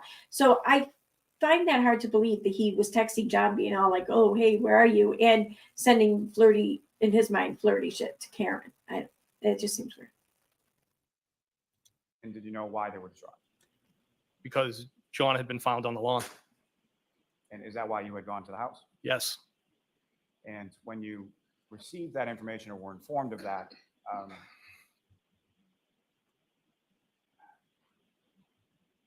how did you receive that information, or what, if any, impact did that have on you? Well, Objection, Your Honor. If sustained, you can ask it differently. So like the first objection. When did you first learn of Mr. O'Keefe being found on the lawn at 34 Fairview? during the phone call at about 6:30-ish when Brian Albert, when I spoke with him. And what was your reaction when you received that information? It didn't make sense to me. I couldn't do the math in my head because I know John O'Keefe and the defendant never showed up. It didn't make sense. And so from this time that you're in the house, do you recall any sort of conversation about within the group as far as what was going on? Objection. Do you recall that there was a conversation? Yes, I recall that there was conversation and it's, Objection. Just that. okay. Next question, Mr. Lilly. Now, from the time you arrived there later on in the morning, about how long a period of time were you there for? Less than an hour. And from there, where did you go from there? I don't know if I went back to the police station or I went to West Roxbury. Might have been the police station. And if you went to the police station, why would you have gone to the police station at that point? Because I was still trying to put things together in my head. Those would be the reasons. Do you recall whether or not, bless you, do you recall whether or not you were at the police station that day? Yes, I'll allow it. yes, I'm pretty sure I was there. And do you know about how long you were there or about what time it was that you were there? No, I didn't say specifically. You left the police station that day, where did you go from there? At some point, I probably went back to West Roxbury. I don't specifically remember. Now, again, from when you went, maybe a fairly simple question, but as far as you drove the Jeep Wrangler from West Roxbury back to Fairview Road that morning, correct? Yes, And then you drove that Jeep Wrangler from Fairview Road to the Canton Police Station at some point during the day? I believe I was in that vehicle all day. Now, So he's not going to really give up anything. at some Okay. point, a few days following this, did you have occasion to meet with some troopers from the state? I did. And do you recall who those troopers were? Trooper Proctor and Trooper Buchanan. And Uh-huh. are you familiar with those troopers prior to that date that you met with them? So I was, We should just make it a rule going forward. They either say park the car every chance they get, or they call him Trooper Bukaki. One or the other. I mean, give us one or the other, please. familiar with Trooper Buchanan. Evidently, I was reminded by Trooper Proctor that I had met him before. I think I helped him on a gun recovery that he made, but I didn't remember him. And as far as you mentioned, sort of socializing with other officers from law enforcement, had you ever socialized with either Sergeant Buchanan or Trooper Proctor before? So Trooper Proctor, no. I had seen Trooper Buchanan on a number of occasions at a local gym. I had seen him one time at the hillside. I think he might have been with his child after a sporting event. I think I said hello. I bought him a drink. But I wouldn't classify that as socializing, more being friendly. But I also, that area of responsibility, the South Shore, south of Boston, Cape and Islands, I was assigned to a group where I would interface with people in that area. And that Norfolk CPAC office would be people that over the years I've probably dealt with. Now, when you met with him on this day, do you recall specifically what day it was? No, If I said February 3rd, would that sound about right? Or if you know? I would say in that area. And when you met with them, you had a conversation with them or an interview in regard to what had transpired on the 28th and 29th, correct? Yes. And following sort of the substance of that interview, what, if anything, did you provide the troopers with? I provided them with text messages that I had exchanged and had on my phone with John O'Keefe, and text messages that I had exchanged with the defendant. And how did you, You know- in what sort of format? I'm sorry to interrupt, but I got to point this out. It's awfully strange, I think, how so many of his colleagues are not making any mention to the fact that they lost a fellow brother in blue. Like you hear a few people talk about having lost a friend. Okay, like Jen McCabe was saying that. I think a couple other people said that they're upset to have lost a friend, whatever. Someone called him Godfather, But no one's making any reference to having lost a fellow brother in blue. Normally, when there's anything like this, even whether a trial or not, just having the loss of someone, a fellow police officer, the cops don't shut the fuck up about that, right? Now you make it a trial and you're actually trying to prosecute the person who was, they at least pretend to believe they think is responsible for it. They're not making any reference to her being like a cop killer or anything like that.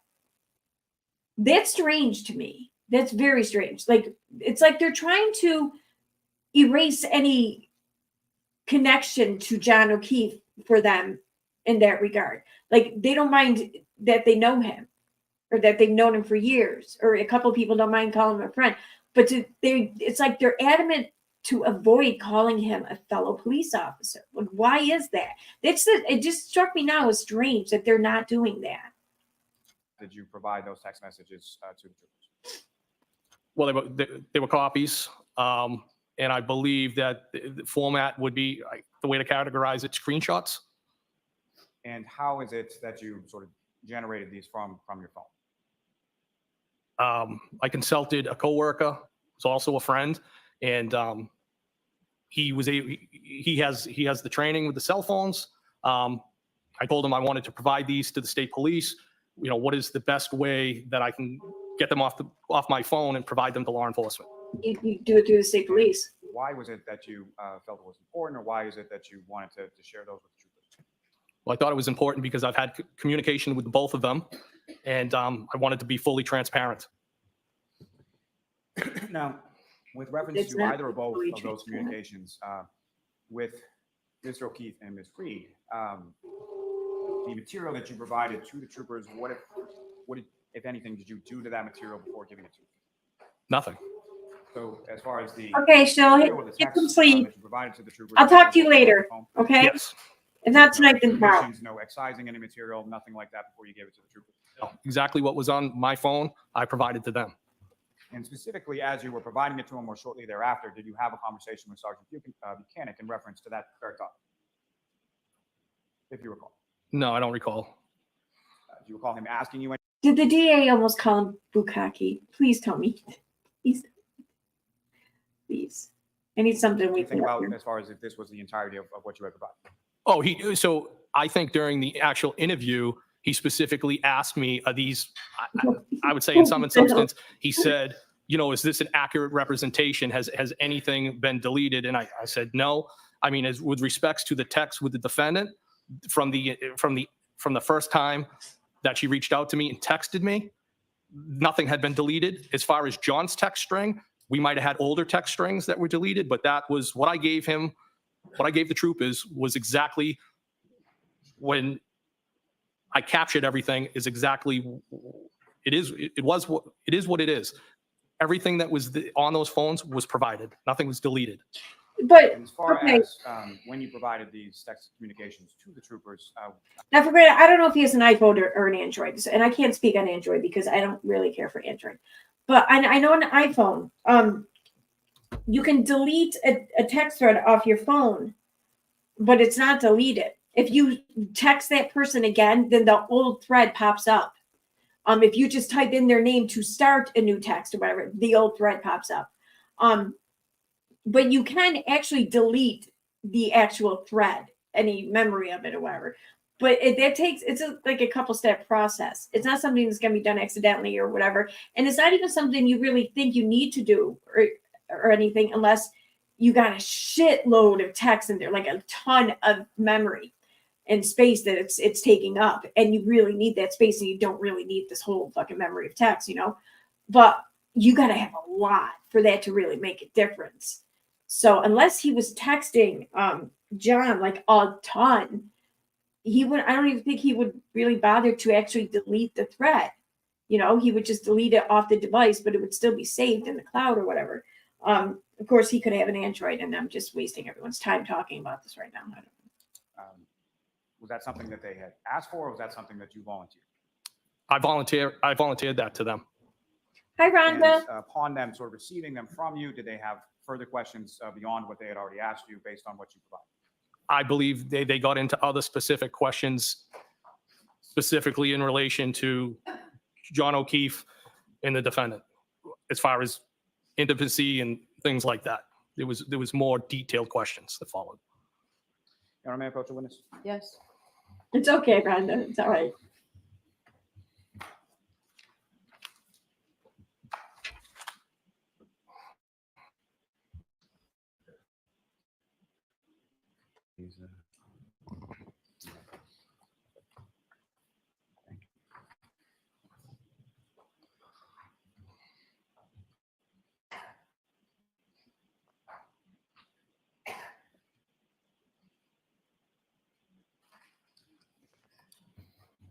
Sure, I'm going to show you two documents.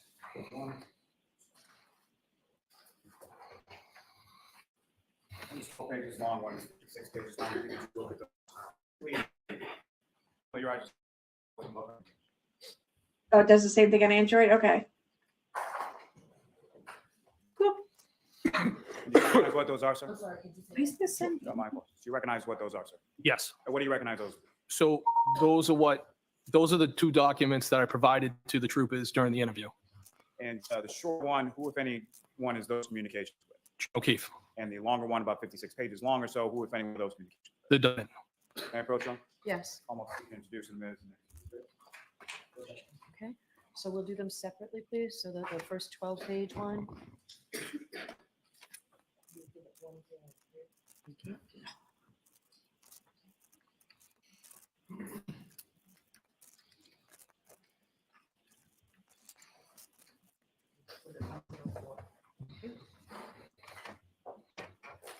May I return both of those to the Yes. director? First was remarked as exhibit 103. And is that the communications or the text communications that you had with Mr. O'Keefe? Yes.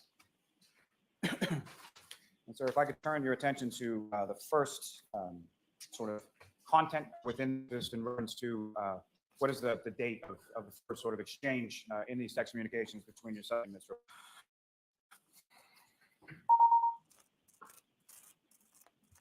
Wednesday, November 24th. And in general, can you describe to the jury what that conversation was about on Wednesday, November 24th?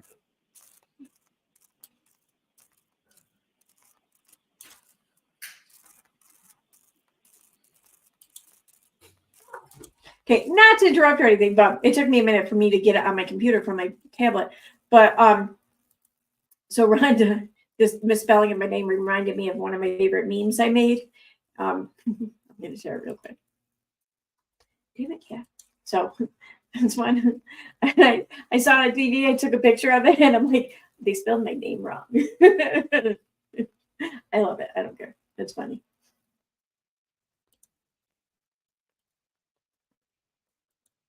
All right, share this tab instead. And hopefully it went back to sharing correctly. Let me know if you can't hear it.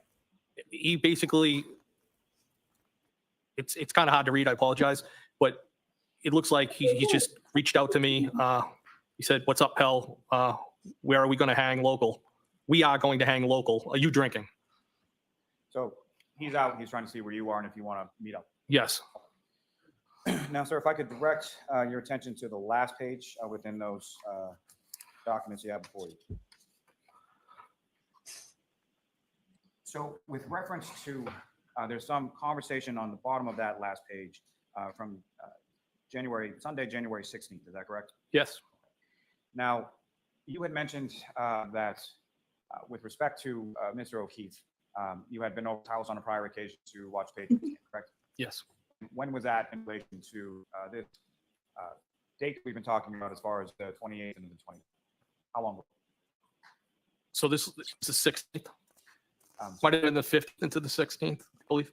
So that text on the 16th was either same day or the day following when you had gone over there to watch Patriots game? Well, with the text where I asked if I broke his nephew's toy video game would have been the next day. Now, in reference to Mr. O'Keefe, you described that he was a friend of yours. Is that correct? Yes. Now, where you used to live in Canton, where was that or how close was that in relation to where Mr. O'Keefe lived on Meadows Ave? Not far at all. Block. I didn't think that they Prior knew each other to, for very long, did they? You going over there for the So, Patriots did game they? at some point, or had you been over to his home at any previous time? So I reached out, we had inclement weather. It might have been around the beginning of January, maybe 6th or 7th. And I shot him a text and said, do you want me to clear the driveway for you? So using the same plow that you were talking about before, you would offer to clear out his driveway. Yes. So this dude who you Now, don't really know that well, you're just like, hey, it's go over no, there for the let Patriots me game. clear prior your to, driveway for you. Had the two of you had any conversation, or had you been invited to go over there with regular football games before? Yes, a number of times at the hillside, I was asked, hey, we're going to watch the last half at the house. You want to come by? Things like that. Yes. And had you ever taken Mr. O'Keefe up on any of those prior invitations to come by the house and watch? No. And so on this particular game, do you recall why it was that you took him up on it this time and went over? Well, I felt bad. I had never been over there. I've been asked repeatedly. I knew it was probably going to be the last game for the season. And I had also independently got a text of an invite from John himself, and then also from the defendant independently. Now, in reference to you thinking it was going to be the last game of the season, do you recall, like, was it a regular season game, playoff game? Who were they playing? Do you recall any of that? I think it might have been the Bills. I don't know if it was the playoffs or it was just another game to me, but I knew it was probably going to be the last game. And so if you recall that evening, about what time was it that you stopped by Mr. O'Keefe's house? Oh, it was like just before the game ended, not long after. So pretty far into the second half of the game by the time you arrived. Oh, yeah.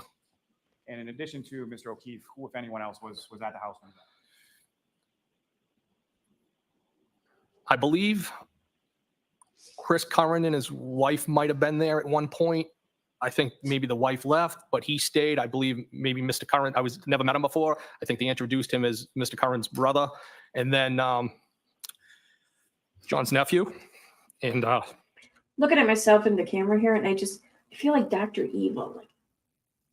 Like, I don't know if his niece was there. She might have been in the other room. And the defendant is Reed, was she there as well? Yes.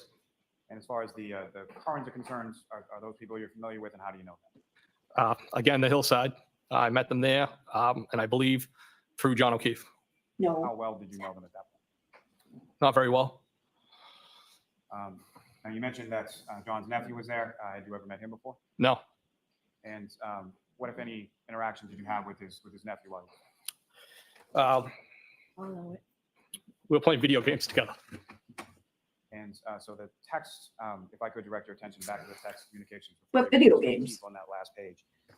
Specifically, there's text that exchanged between the two of you on Sunday, January 16th, correct? I see the text. That's about Oh, 9:30 in the morning, is that correct? What are you doing? What? Because I want to let you chew that. Now you're going to bite me? Still early on this last No. page. Which one is it? No. Which one is it? About the middle of the page. Look it down. Go ahead. No. Can you repeat that again? You give me right in the face with her tail. Bitch. Yeah, it's a little difficult to read. I apologize. But he has the cheaters. Come on. Sure, I would direct your attention to, right about there was a Sunday, Just January. neither one of them can read it. Yes. And that indicates about 9:33 in the morning. Yes, I see it. And if you could read from that text exchange, and if you We true- know, if you could indicate sort of who's talking or who's saying. It says TF, hurting like this in 10 years. Haha. I'm not sure. I'm not sure who's saying that. Not sure who's hurting and who's saying haha. Well, I know I was definitely hurting that morning. But I'm not sure who was saying that. And what, if any, other communication is there later on in the same chain? All right, I see John. Was it necessary to introduce Hennessy XO? Was I really playing video games? That would have been me. And then it says, I blame Karen. Yup. And then I said, please tell me I didn't break your nephew's video game. If I did, I'll replace it. Did I throw a controller or some shit? And then it says, I don't think so. WTF, I'm hurting. How can you guys not be still in bed? Is that the end of that And then the conversation? it appears to be, yeah. Yes. Then the next conversation begins on what's indicated as Saturday, 12:20 a.m. They never had Hennessy at Yes. Toe Is before? it your recollection that that was January 29th? That's weird. I don't buy that shit. Yes, And is that the message that you sent to Mr. O'Keefe while you were in the residence at 34 Fairview Road? yes. I said, are you coming here with followed by 3 question marks? And again, Mr. O'Keefe, based on your recollection and based on the records you have before, you never responded to that text. Is that correct? That's correct. And you never saw him after that, correct? Never again, no. May I approach this to retrieve, Your Honor? Yes. Never.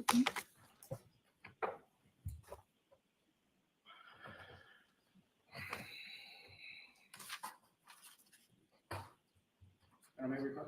Yes. Joyce, feel free to stand up and. Okay. Let's forward this some.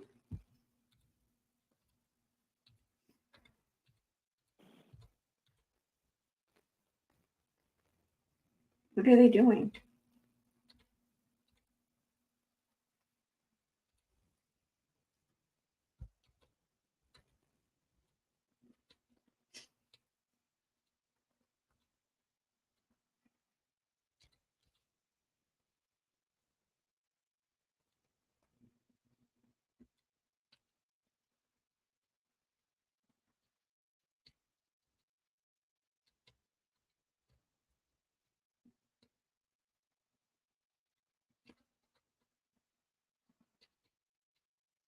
I'm just forwarding ahead to get to, because we're behind a little bit, so I can do this. But All right, so we'll be in recess. what? They're going into recess? Thanks.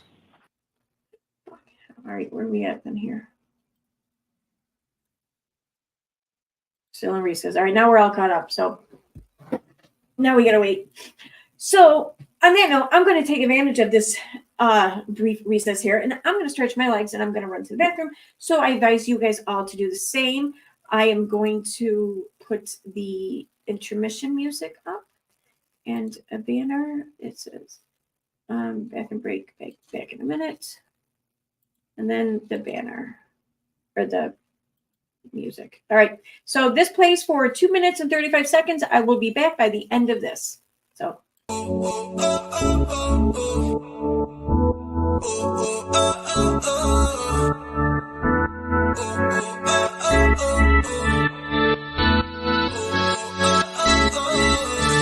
Every time you close your eyes, dream of me.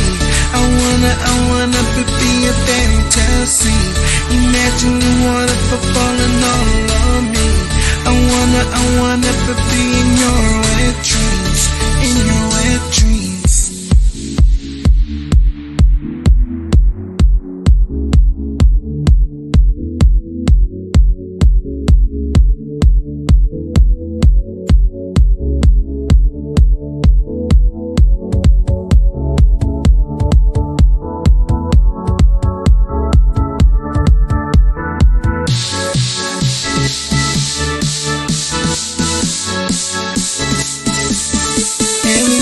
Close your eyes, dream of me. I wanna be a fantasy. Imagine the water falling all on me. I wanna be in your wet dreams, in your wet dreams. Be in your wet dreams. I wanna be in your wet dreams. In your wet dreams. I wanna.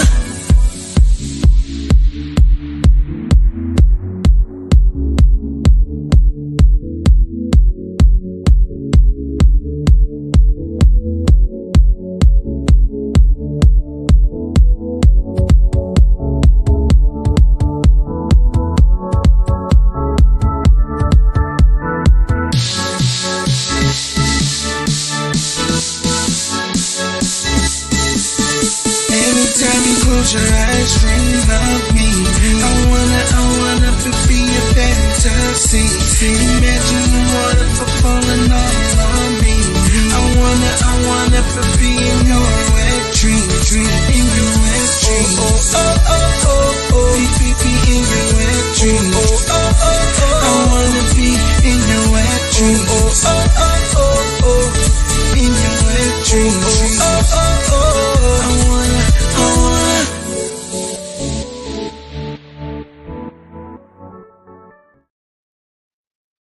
So yeah, I'm still here and they're still on break. And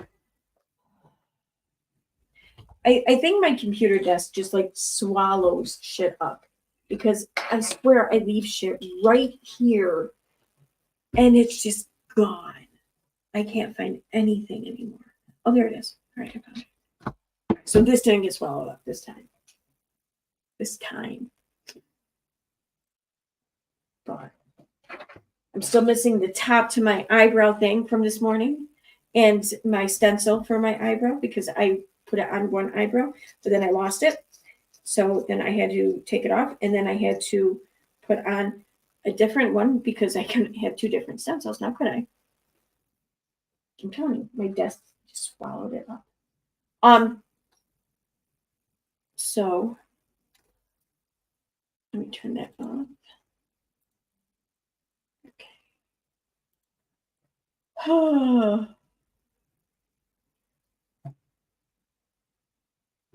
Can't stand Karen. Who, Karen Reed?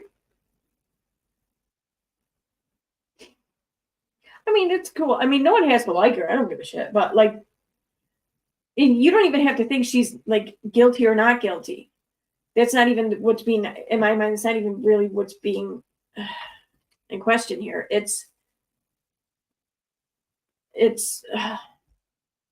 whether or not there's any kind of proof and or justification for which to bring her to trial over this.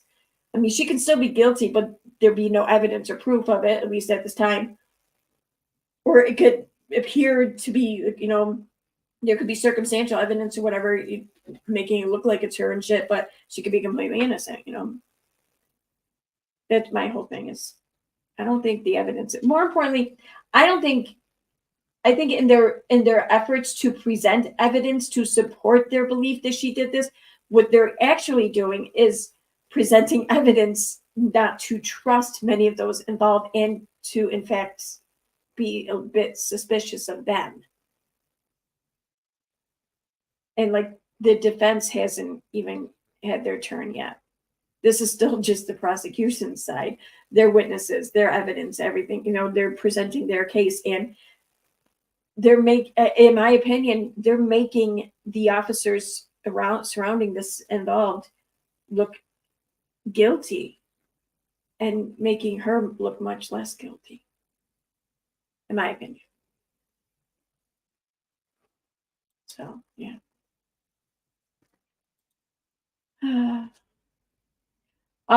So yeah, it's 10:46 now.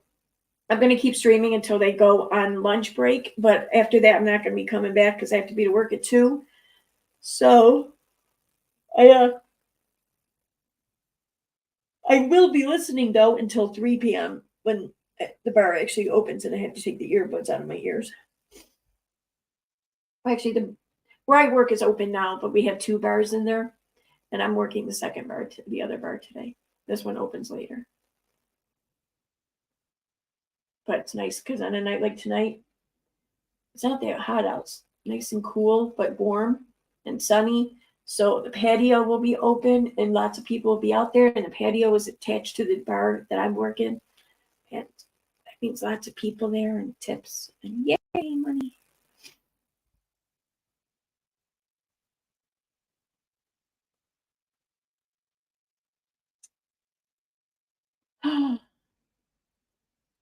So, oh, I know. Okay, so here's what we can talk about. In the meantime, Katie Joy. So, I was pulling up some tweets earlier before the court started. So,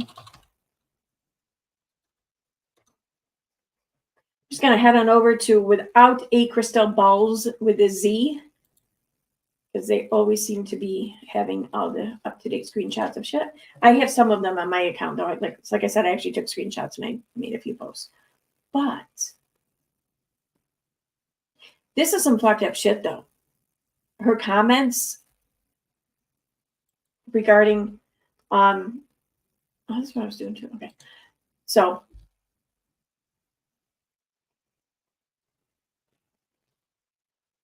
right, so we'll start here.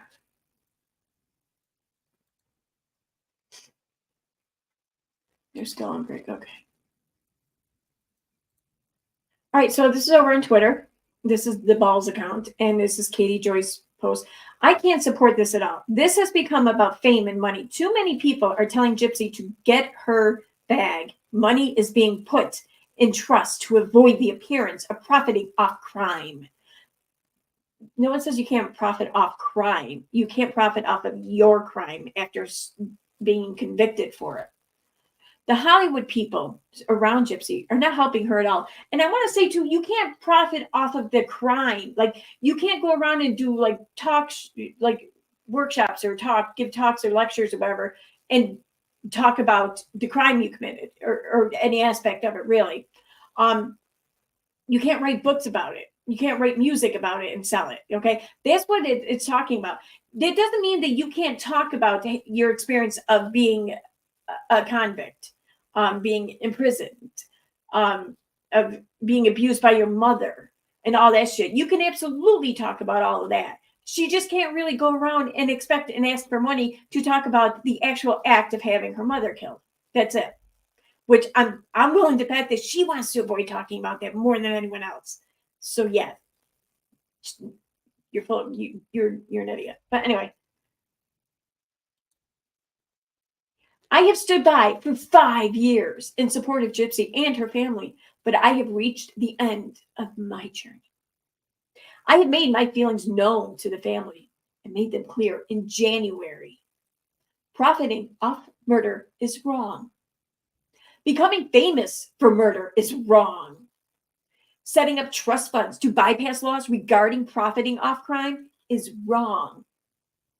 There is no advocacy here. Well, that's the first true thing. I mean, no, it's not the first true thing you said, but that's definitely a very true statement you just said. There is no advocacy here, meaning her shit. And Gypsy's really, but okay. There's only a quest for fame and money. Gypsy isn't a bad person, but bad people in Hollywood are in her head. They believe anyone critical are haters. Oh, how's that feel?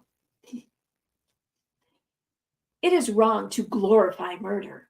She was told to stay off social media, but she reopened her accounts. She's getting in fights with people on TikTok in comments. It's all too much. I just hope at some point they can see that fame and money is not the goal. But I think it might be. Meeting Kim Kardashian and the red carpet fanfare is where I tap out because I wasn't invited to the red carpet and I get no fanfare. Because this was not what they said they wanted or what would happen. Oh my God. They didn't tell you shit because they didn't have to. You just assumed shit. Like a lot of other people on the internet. A lot of people on the internet assumed that Gypsy was going to come out of prison and be a certain way. And then a lot of people got upset when she didn't fulfill their expectations or their assumptions, whatever. I'm not saying no one has a right to be upset. I don't care. You have to probably be upset. But you have to acknowledge the fact that Gypsy can do whatever the fuck she wants. She can't, well, in accordance to her parole anyways. But she doesn't owe anyone anything. Sure. I mean, I think it'd be a good idea if she were a decent person and didn't hurt people or fuck people over, I mean, I think that for anyone though. I don't think anything more or less for her than I do myself or the next person, and I will judge her according to the same way, like if she's going to do shit things, then I'm not going to see her as a very good person, but that's fine. Live and let live. She can live in harmony with me as a shit person. I don't care. I'm not going to sit here and bitch about it. You can't try to get it canceled or try to change that. But if and when I feel like it, I will point it out. That's all. That's all she owes anyone, though. It's just, she doesn't owe anyone anything. At least of all, Katie Joy. Katie was way wrong to put any expectations on her. I wish them the best. You say that, but I don't think you mean that. Until I can see change and work that is beyond money and fame, this doesn't align with my platform in any capacity. But the fact that she murdered her mother is fine for your platform. Okay, sure. Abuse victims can survive without murdering their abuser. Well, that's a change. I mean, before she just would yell at anyone, snap at anyone in the comment section. She was abused. It was her only way out. Yada yada. You know, like she was miss fucking thought one of excuses for Gypsy whenever someone dared to bring that point up. But now, you know, she could have survived without offing her mouth. What the fuck? Gypsy does have a microdeletion. I saw the records this winter. She has many actual issues due to the disorder. Dee Dee exaggerated the symptoms for money and attention. I do believe Gypsy's developmental issues are part of this disorder, but that is just my gut feeling. Just Dr. Katie. You know. Gypsy did not need a feeding tube and never had seizures. She was abused, but she did not have to kill her mother. I feel like that's what a lot of people have been saying to Katie and others. But.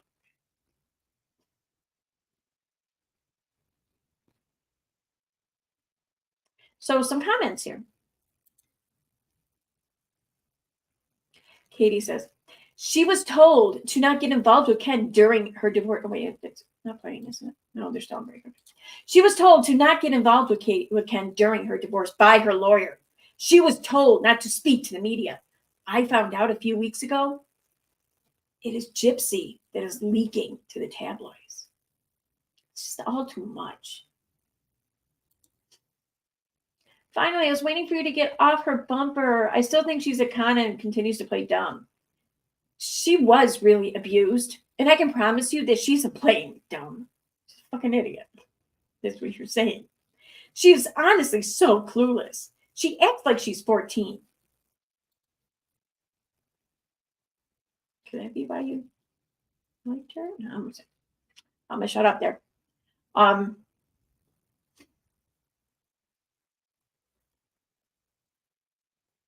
we'll get to that one in a minute.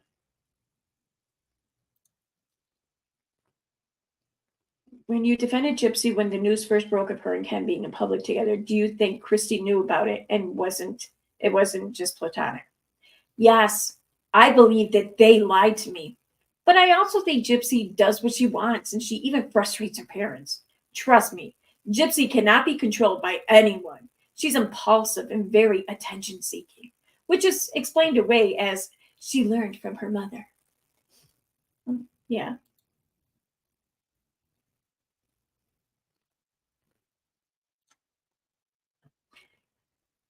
I also think she should be. You are right, but not about Ryan. Ryan is a jerk and super abusive. I witnessed his behavior. When the fuck did you witness anything? You weren't around Gypsy. You weren't even on the phone with her, FaceTiming with her enough to witness anything. You didn't witness a goddamn thing. Stop. Over to my. So I posted a few as well. Oh, she says, I mean, Gypsy recently made a statement about stepping away from social media, but isn't she still in therapy? She's back on social media all the time, even created a new public Instagram and still has her huge TikTok, which her probation officer told her to delete. Then wouldn't that be parole officer? Just saying. Wait, so her parole, thank you for correcting that. Yep. Her parole officer doesn't know that she has her public TikTok account back up and also have a public Instagram? I don't know, but she was told to delete it by him. Gypsy does not listen to anyone. Sounds to me like Katie Joy's trying to get somebody else's parole revoked, much like she tried with Amber Portwood, right?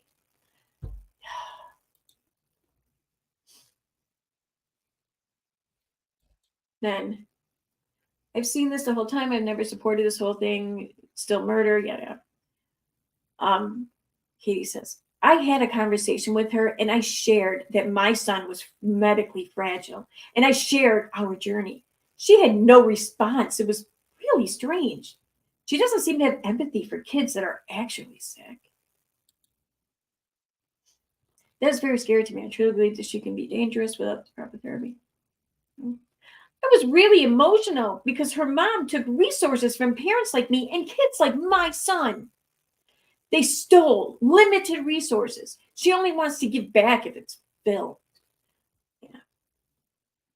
Has Katie Joy ever made a donation that she didn't do like 3 live streams about? Yeah. It must be, maybe that's what it is. Gypsy's donations, Gypsy's give backs will be filmed by others. Katie Joy has to film her own. Just saying.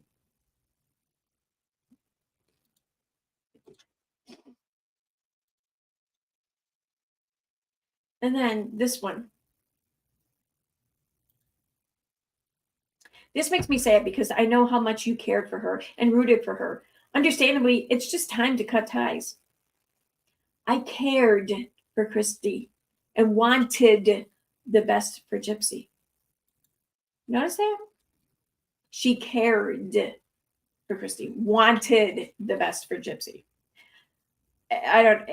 This really is giving me Letitia Bias vibes all over again. Like when Katie did her switch there on Letitia Bias, because Letitia Bias pretty much, or the Jacksons maybe it was, or maybe it was both of them, pretty much told Katie that we don't trust you, we think you're strange, leave us the fuck alone. Katie Joy wasn't having it, wasn't liking it, so she went crazy trying to take down Letitia, Molly, whoever else was involved. And now she's doing the exact same shit here. The exact same shit. This is why I'm willing to bet that Katie or Gypsy, or not Katie, Christy and or Gypsy, whichever one of them said to Katie to leave them the fuck alone. And she's not having it. That's what I think.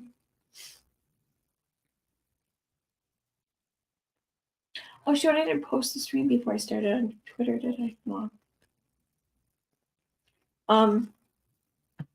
Okay. So since they're not coming back yet, I want to okay, go back to balls. All right, this one.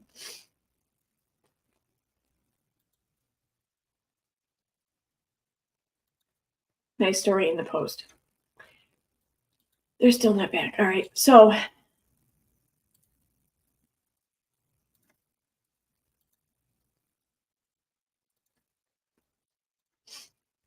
this is a post she put up regarding her family.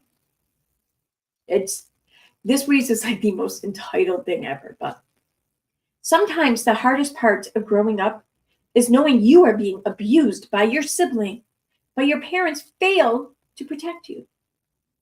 Your sibling is the perfect golden child. So why do you start that off with abused by your sibling, but then the very next you follow that up with how perfect he was, like how this is clearly just sibling rivalry and not you actually being abused by him because you're showing your rivalry. Your sibling is the perfect golden child. You are labeled the fat, ugly, and impossibly disobedient sibling. So did your brother nickname you that? Did your brother go around saying you are impossibly disobedient for a sibling? Is that what your brother did? I'm willing to bet no. I'm willing to bet that you're bitching about what you are alleging your parents did. In which case, how is that your brother abusing you? I digress. You were labeled the fat, ugly, and disobedient sibling. You make it sound like out of 2 siblings, there must be one who's disobedient, one who's fat, one who's ugly. You make it sound like you guys are competing with one another to not be the fat, ugly, disobedient one. When neither one of you can be that. You can both be the opposite of that. You can both just be not that. This isn't a competition. Your sibling can physically assault you, belittle you, criticize you, and bully you, but you are still the bad child to your parents. Oh, okay. So not only did your parents have to discipline you a lot, but it's their fault and your brother's fault because you wouldn't have normally been so impossibly disobedient if it weren't for your brother. What came first, the impossibly disobedience or the assault? I don't know. Your parents enable your abusive sibling. Your parents still talk to your brother. I'm guessing your parents went no contact with you a while ago. I know you claim to have gone no contact with them. My opinion, I think you reversed Uno carded that shit. But so staying in contact is not enabling. So you grow up and achieve better grades and graduate with a higher GPA, but you are still the underachieving loser sibling. And I get how much of an achievement they had to have been to graduate with a higher GPA in Spanish studies as opposed to that bullshit defunct course your brother took called what? Chemistry?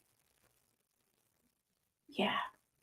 There was such a feat for you to get the better grades then.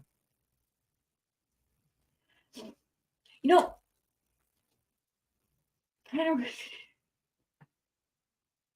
it reminds me of this part of a movie, but I'm not going to bring it up because then people are going to come for me. I'm just going to say it reminded me of a part of a movie. The name of the movie is Waiting, but I'm not saying which part.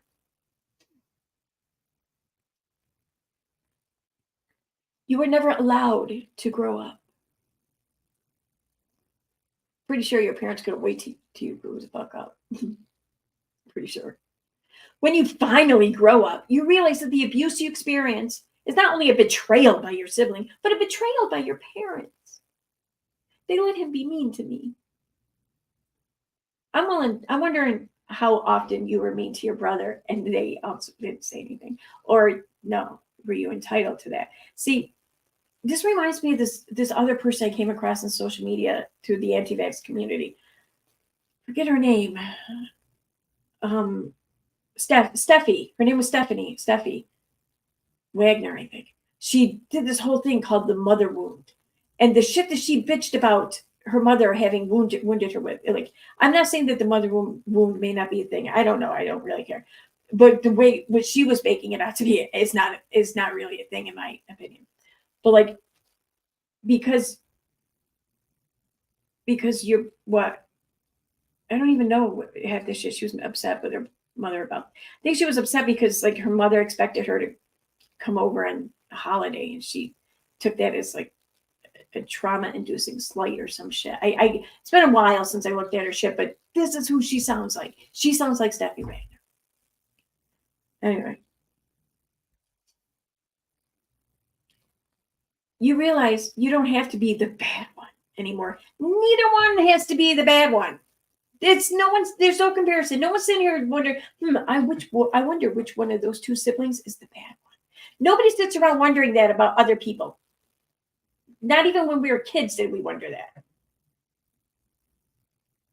You stopped fighting to be better, thinner, smarter, and more successful. Why were you fighting to be that to begin with? Why? Why did you feel entitled to these titles? Why did you feel like you were slighted if you were not given these titles? Nobody was competing for these titles but you. I mean, it sounds like she's just awfully, awfully upset because she didn't get constant fucking praise by her parents. And every so often, her brother heard an attaboy. And she was like, oh, that was my attaboy. How dare they abuse me like that? I worked in Spanish studies for nothing. No, that might be true. You realize no matter what you accomplish, that they will never accept you. They will also never apologize to you for abusing you.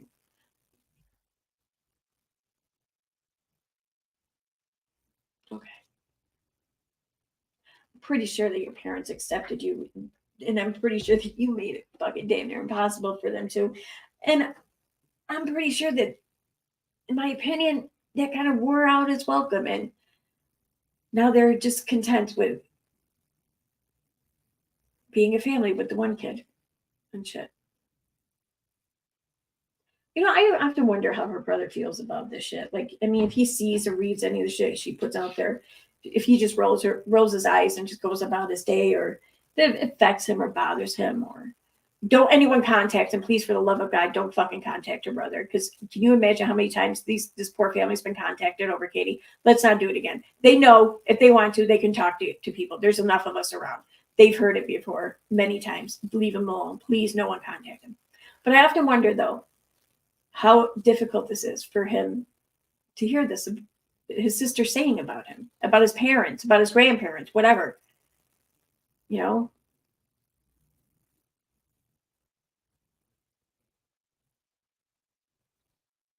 I mean, her poor brother just probably went through high school and college just trying to do his best, not even thinking about trying to best his sister or whatever.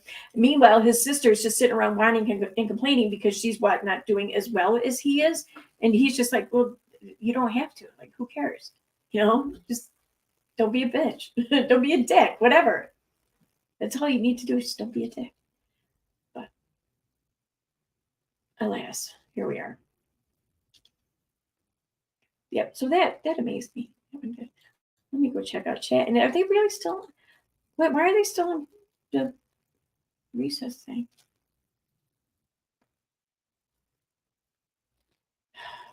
It's annoying. Right, chat. Oh, hi, Erin Lou.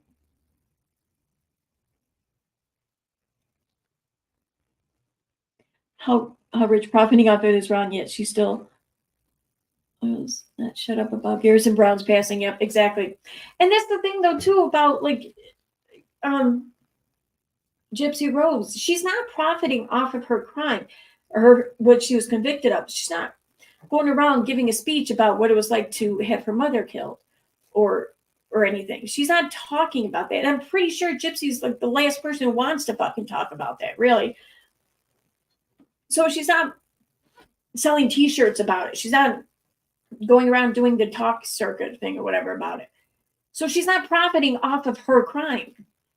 But I mean, she can profit off of her life, off of everything else she's gone through. She can even profit off of like talking about what it was like to be in prison, you know, or what it's like to be an ex-con now or whatever.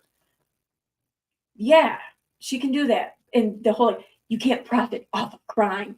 There's a lot of fucking criminals and even non-criminals who profit quite a bit off of crime. Pretty sure you can. And really, the government doesn't care so long as you pay taxes on it. Let's be honest.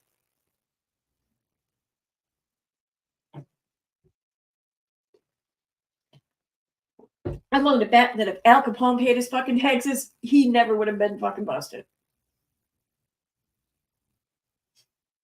It's all right. I'm pretty good at deciphering typos. I've made enough of them myself.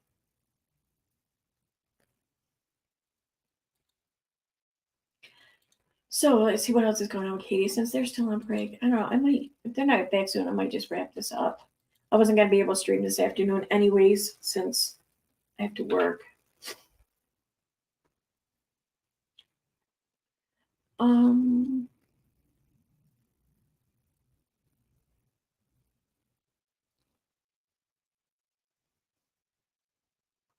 I should just check out her Instagram. Shit might still be up.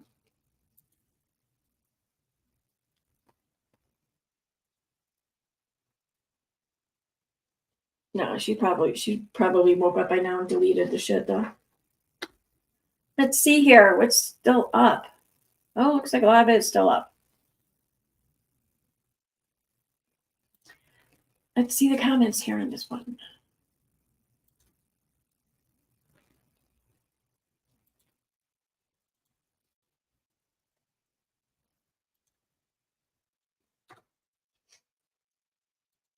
I'm still in recess. Okay. So, I already read this.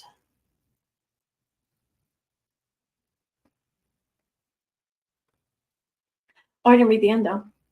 In fact, one of their producers told them, go get your bag. They've been hyped up by Melissa Moore, who exploits crime victims and has made Gypsy and her family believe they are famous. Well, why is everyone talking about them then? Melissa believes Gypsy can get rich off this, according to what I was told. This is what it's about, money. Gypsy was abused, but she is still a murderer. And see, I just want to point that out because that's exactly how she will always see Gypsy, no matter what. And maybe she should, maybe Gypsy deserves that. I don't know, I don't care. But no matter how hard Katie tried to make it seem otherwise, that's exactly how she saw Gypsy the entire time. I have been clear about my concern for months, and they didn't listen to you? Oh. assholes. I mean, you had concerns for months. But I just can't do this anymore. Gypsy isn't a bad person, but bad people in Hollywood are in her head. All right, maybe I did read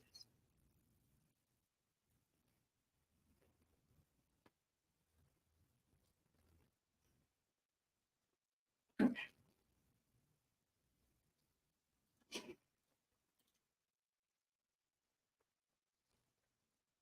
All right, already read that comment. They can't control her and often do not agree with her behavior. She is mentally unwell and needs help. Can't. So what? If anyone and everyone who just doesn't want to talk to Katie is mentally unwell and needs help.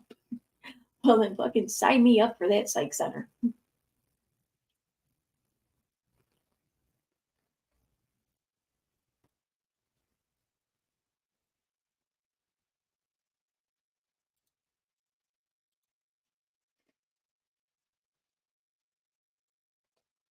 Paper fishes. I like that name. It's kind of a cool name.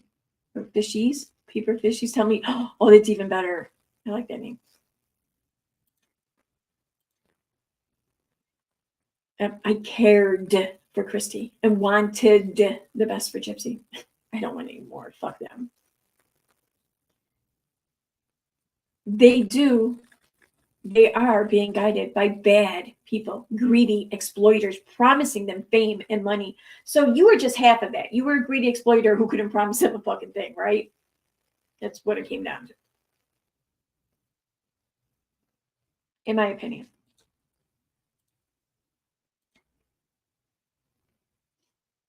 I have to believe she's a bad person.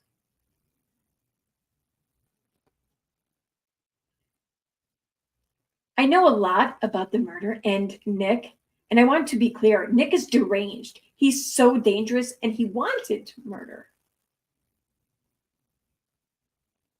I think people give Gypsy too much credit. Trust me when I say this. This girl is like the mental development of 13 or 14. She is extremely immature, developmentally stunted, and doesn't understand much about life. Jesus. She's driving. I do have empathy. I don't think she's bad. I think she's not making good choices.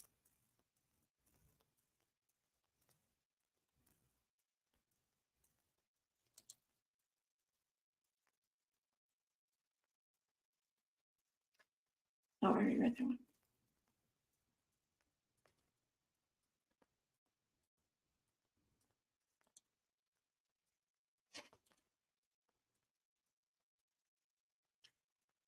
Oh, what's this?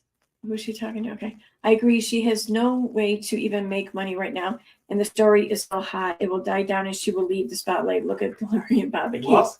Wait, yeah, I'm streaming. You got a package. Oh. Guys out there for a signature. Oh, shoot. Okay, I'll be right back, guys. 1 second. Why do I have it?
I missed the guy.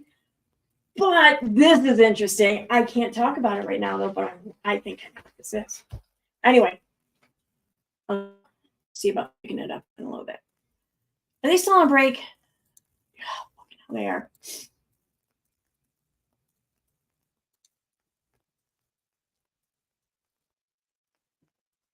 Okay.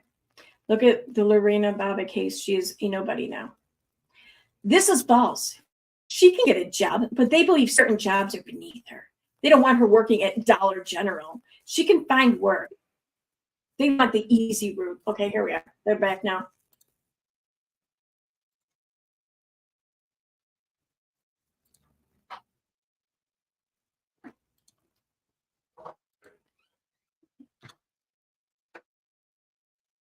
And it's muted because they're doing a sidebar. Why? Why come back just to do a fucking sidebar? It's annoying.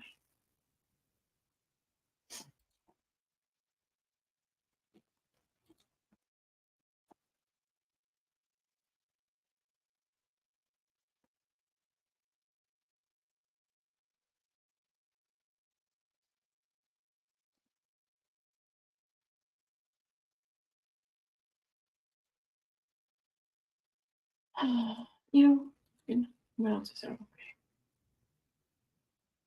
Katie goes on to say, also, she is prohibited under the law from profiting off the crime. So the money goes to other people instead of Gypsy. And then it's put in a trust fund to avoid her getting in trouble. I told them Dee Dee's siblings can sue her and to be prepared for it.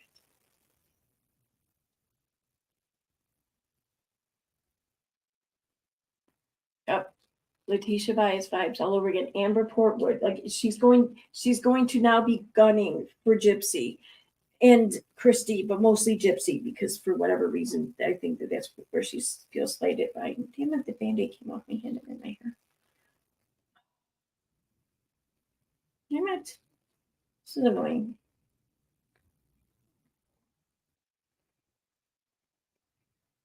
All right, I gotta put this on. I can't see. There you go.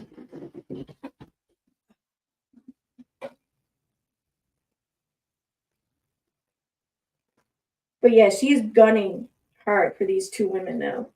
Like I'm positive that they were just like, yo, back off. We don't want to really talk to you anymore. But I'm wondering how it happened for it to generate such a response like this. Like this isn't just like, oh, I'm pissed off at these fucking bitches. This is like, oh no, they deserve to go to jail. They're wrong. This is evil. This is criminal. You know, like they're really gunning for her. Great. I can't find a little Band-Aid for right there on my hand. I don't know what it is. I stabbed myself or something.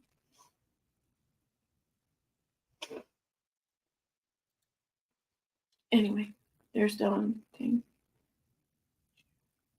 Anything else over here?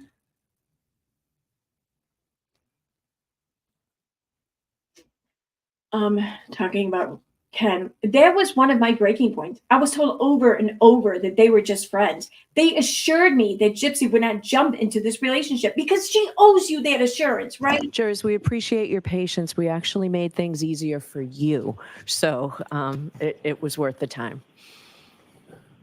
How so?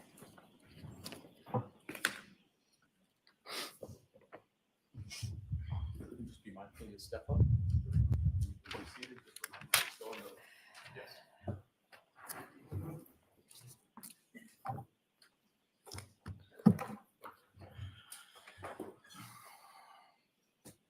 And Mr. Lally, if you're going to start, are you going to start right with messages? Yeah, sure. All right, folks, be mindful of the instruction I've given you on digital evidence on what you have to find before you consider them.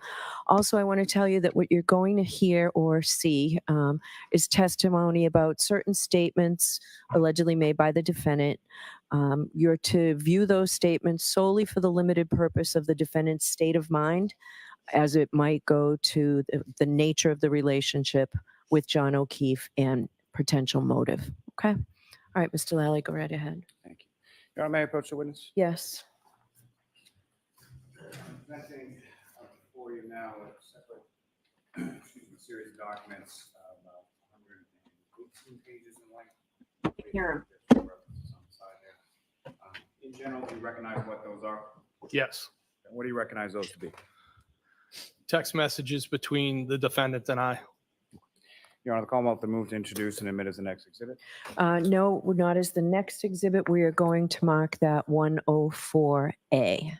I'm just going to come out and say this right now.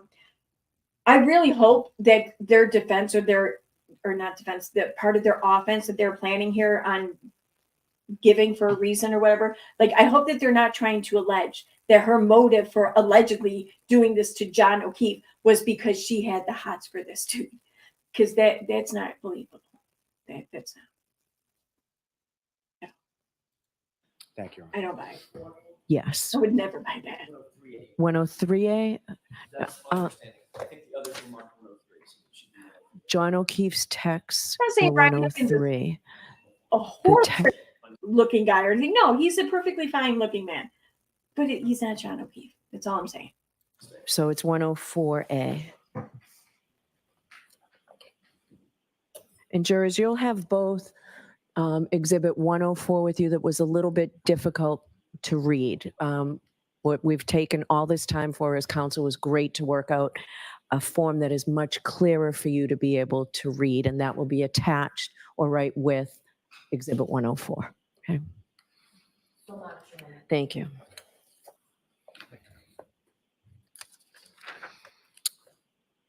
All right, Mr. Lally. Thank you, Your Honor. Now, Mr. Higgins, first, Your Honor, may I request permission to publish the Your Honor screen? Yes. Starting with page number 1. Ms. Gilman.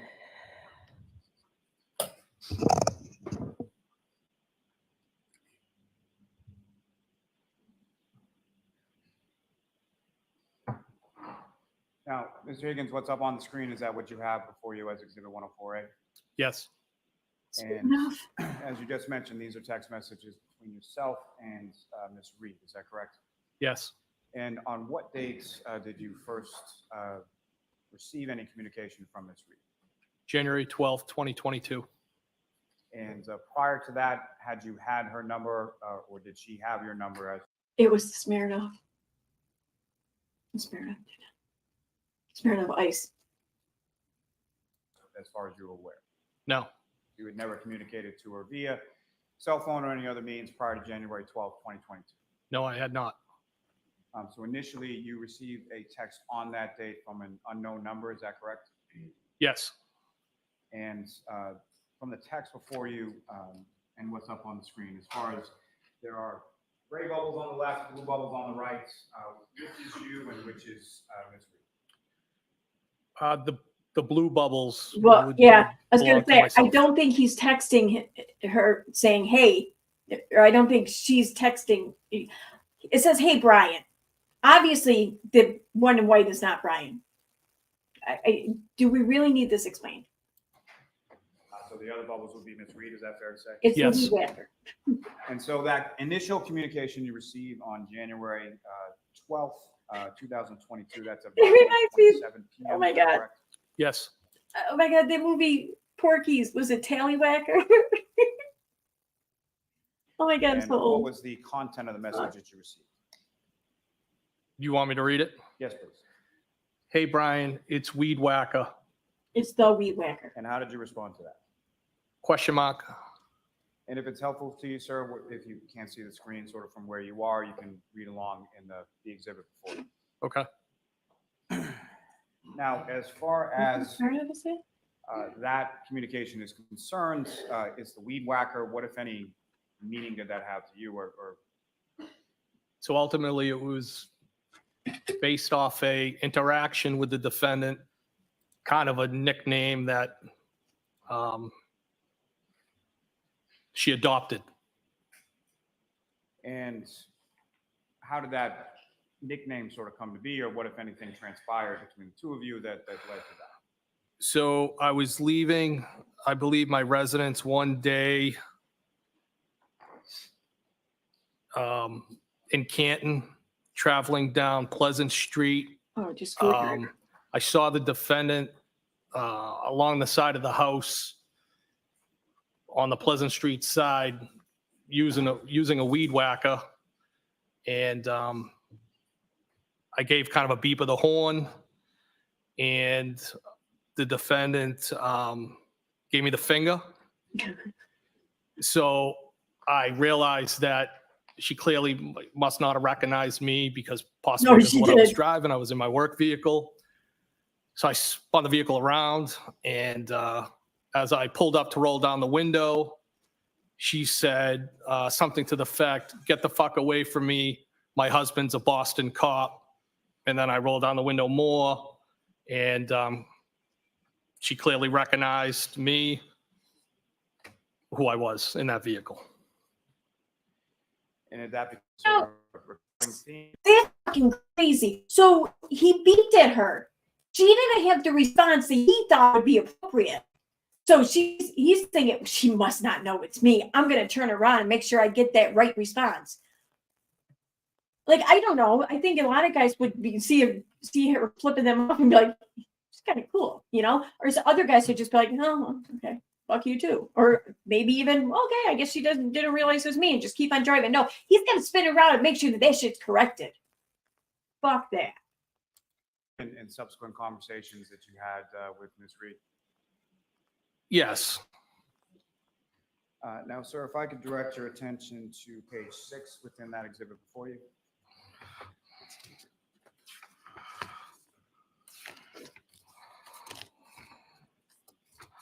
They're not numbered, right, Mr. Lally? I'm sorry? They're not numbered? Is your copy numbered? No, Your Honor. Not that I can see. They're not, so be cognizant of that when you ask questions. You know, I believe they are. That's why I hesitated. It's sort of in the middle of the page facing sideways. Oh, my apologies. I have it now. Very small. So just on this page, directing your attention to the bottom, it sort of goes on to the next date of January 13th. Is that correct? Yes. And if I could direct your attention to page 7 of those text messages. And Ms. Gilman, if I could have page 7 on the screen.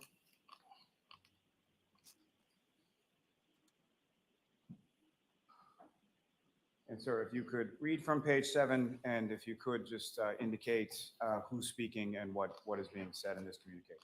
So again, I'm in the blue bubbles. Did you try those Smirnoff screwdrivers?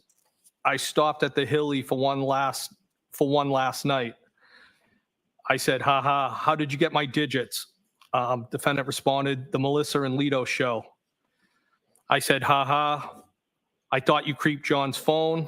I said, haha, again. Defendant responded, no way. I was the last person in Greater Canton who didn't have your number. I think even Kerry has it. I responded, what, with a bunch of question marks? I said, I just don't give my personal number out to anyone. How would Kerry have my number with a bunch of question mark? And the defendant responded, Melissa had it. As far as in those communications, the reference the defendant makes to the Melissa and Lido show, do you know what that means? The two individuals that I also know from the hillside. And the Kerry person that she refers to, do you know who that is? I believe that's Kerry Curran, Chris Curran's wife.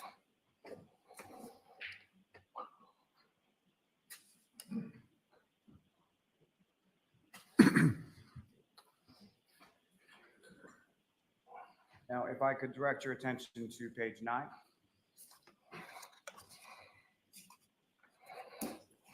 And Ms. Gilman, if I could have page 9. And again, sir, if you could read from page 9 as far as that conversation goes and just indicate whom is speaking at different points. Okay, so the defendant said, I'd prefer a weed whacker. What was that? I responded, that's the thing about nicknames. Defendant said, we were tossing around the idea of a short vacay with the current show, wanted to see if you were game. I responded, you don't have a say. And I believe I was referring to nicknames. Yeah, we get And that. I said, vacation where? Defendant responded, I know. They need to happen organically. I'm the queen of nicknames. Was just going to rent a beach house in, I believe it was supposed to say Fort Lauderdale. It's abbreviated. Something quick and easy. I said, Defendant responded, I'm the queen of vacays too. Always a good time.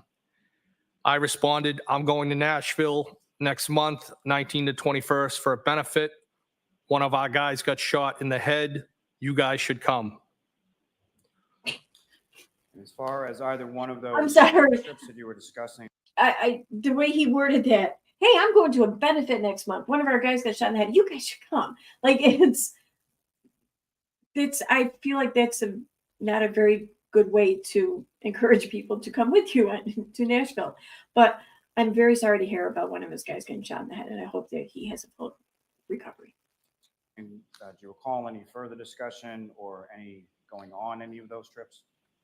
Well, I mean, I definitely went to Nashville for that benefit for one of my coworkers. There may have been more conversation about the Florida trip, but I can't specifically recall it. She started texting him. Well, I'm just by this, they're making it look like she started texting him to try to get people to come along to this trip that they were trying to organize and put together, renting out this big house, whatever, in Fort Lauderdale. They need people to fill the rooms to help pay for the costs, you know? Yeah, I get that. So she's reaching out to John's friends. Okay. If that's why she texted him, I don't know. I clearly left out a good portion of I don't even know how much of a portion, but a portion of the text before that. So I don't know. Now, sir, if I could direct your attention. Clearly had to the hot page one, right? 16, and Ms. Gilman, if I could have that.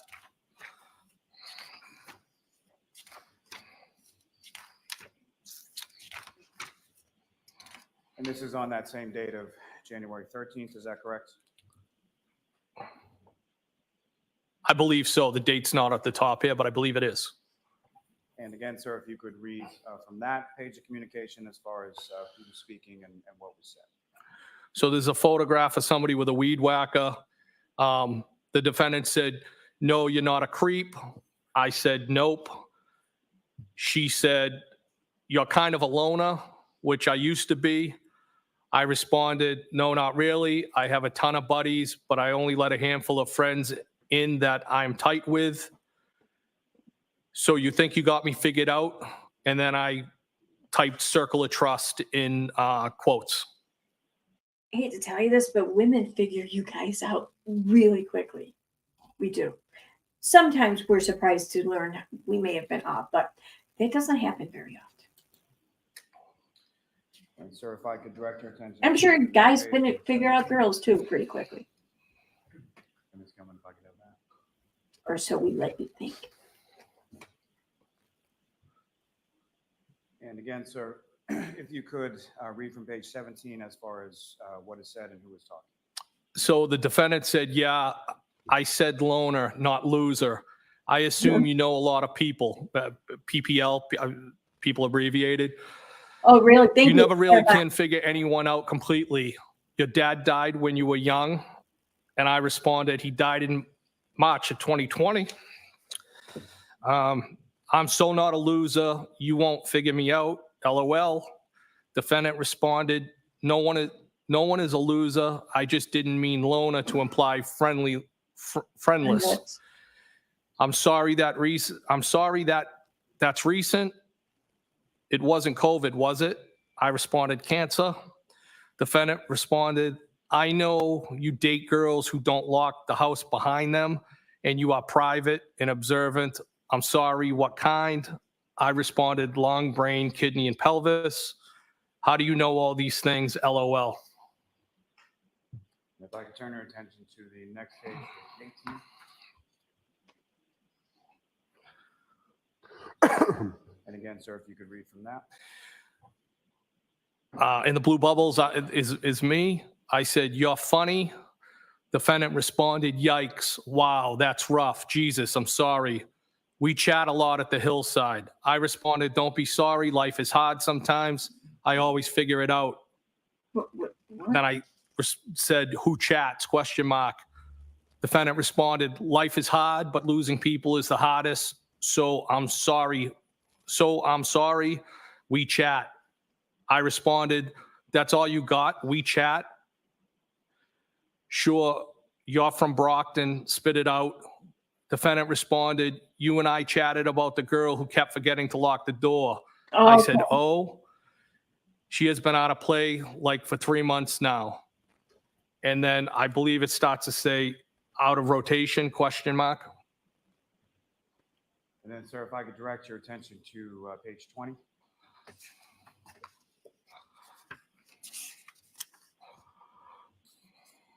And again, sir, if you could read from that. I'm in the blue bubbles again. I said, I just got a Saturday invite.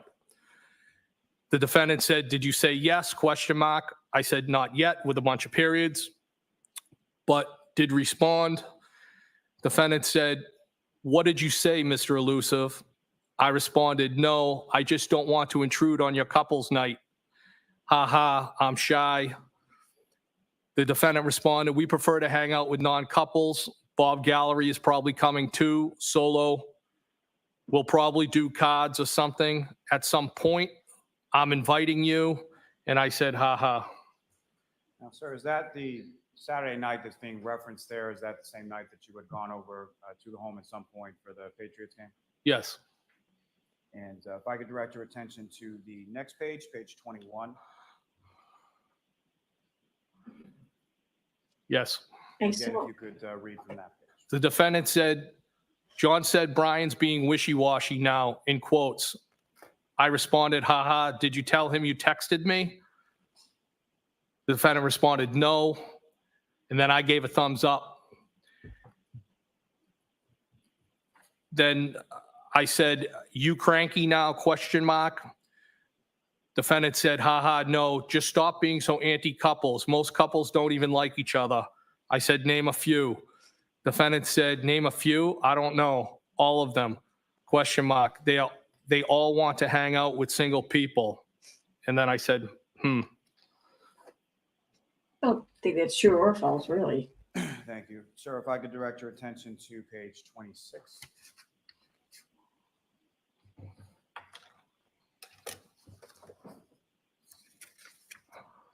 And sir, if I could ask you to read from that page.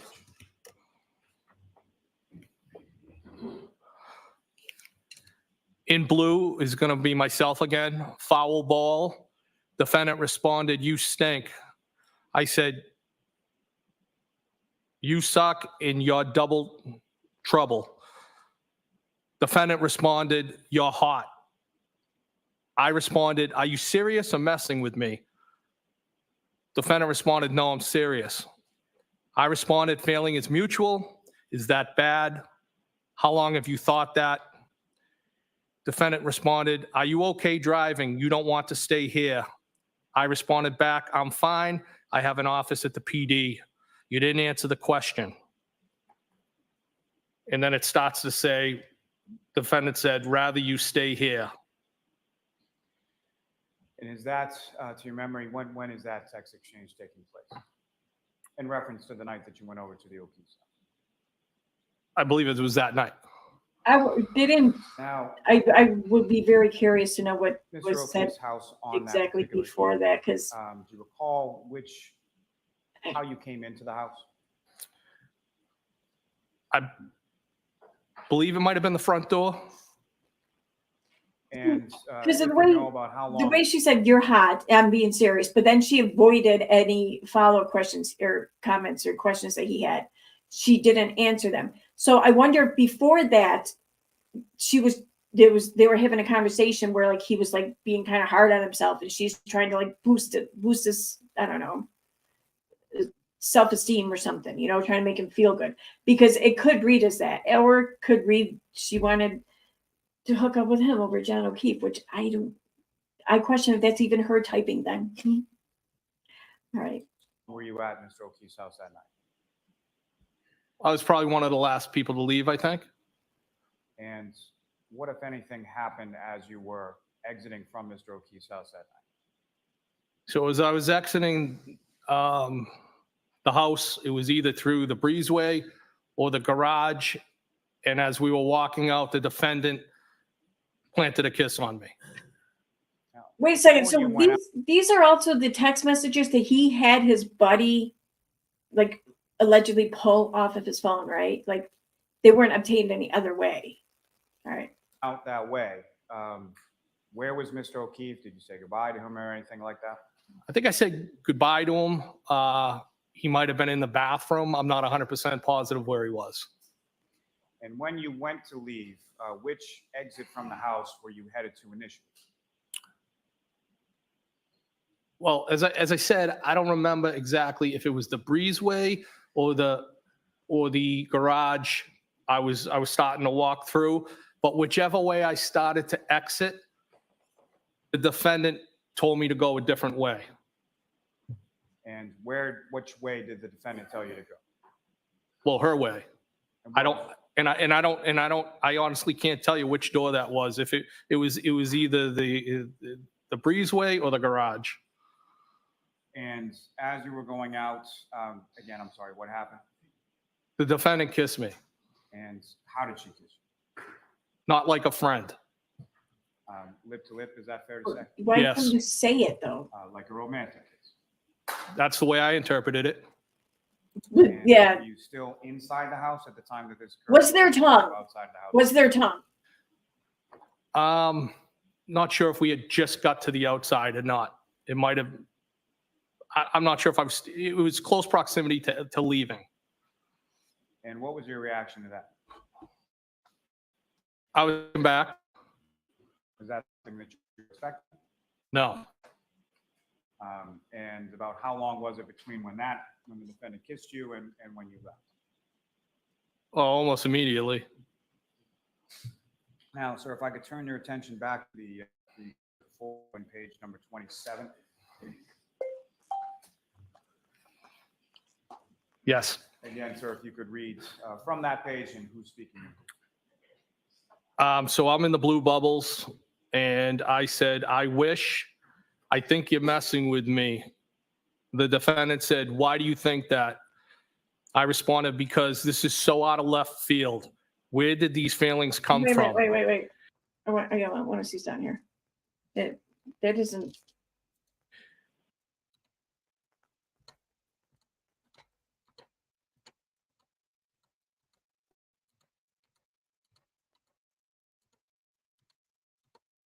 Come on.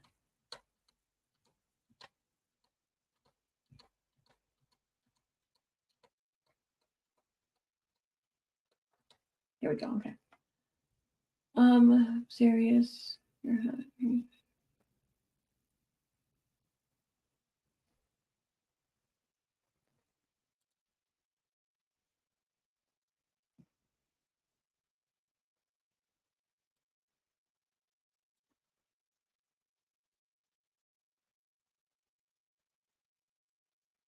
Bubble, I believe, out to me. And I responded, aren't we alike? I responded, I think so. So why did you get my number and reach out to me? And I think the defendant put a question mark on that bubble. I responded, and it said, I just think you're like me. I responded with me. The defendant said, why do you think that? I responded, because this is so out of left field. Where did these feelings come from? Defendant responded, I just think you're like me. I said, meaning, question mark. Defendant said, do you have your own kids? I said, I have no kids. How am I like you, question mark. Hello? And defendant responded, aren't we alike? I responded, I think so. So why did you get my number and reach out to me? And I think the defendant put a question mark on that bubble, I believe. Or I might have, I don't know. Now, that conversation, as far as you asking her about why she reached out to you, how often was that question asked by you through the course of these text communications?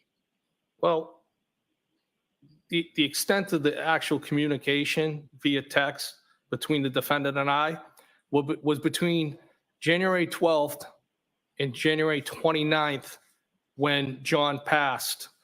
On the 28th and 29th, the 28th, I sent a text, as we spoke about before when we were at the waterfall.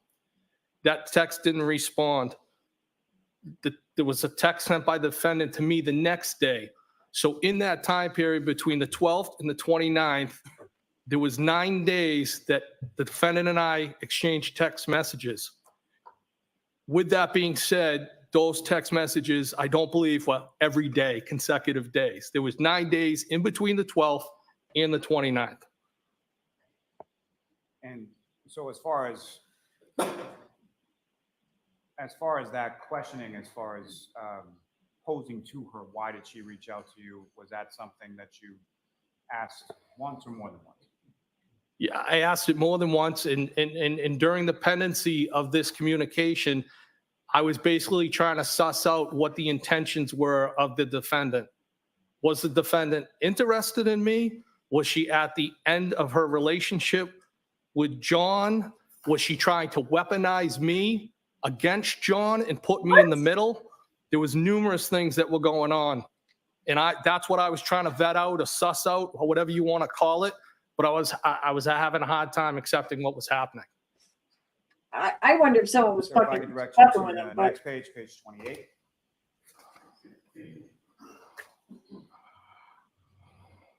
And again, sir, if you could read from that page. So I'm in the blue bubbles. Shoot straight with me. Defendant responded, I told you, I just think we're alike, right? Couple question marks. I responded, yes, agree. Now what?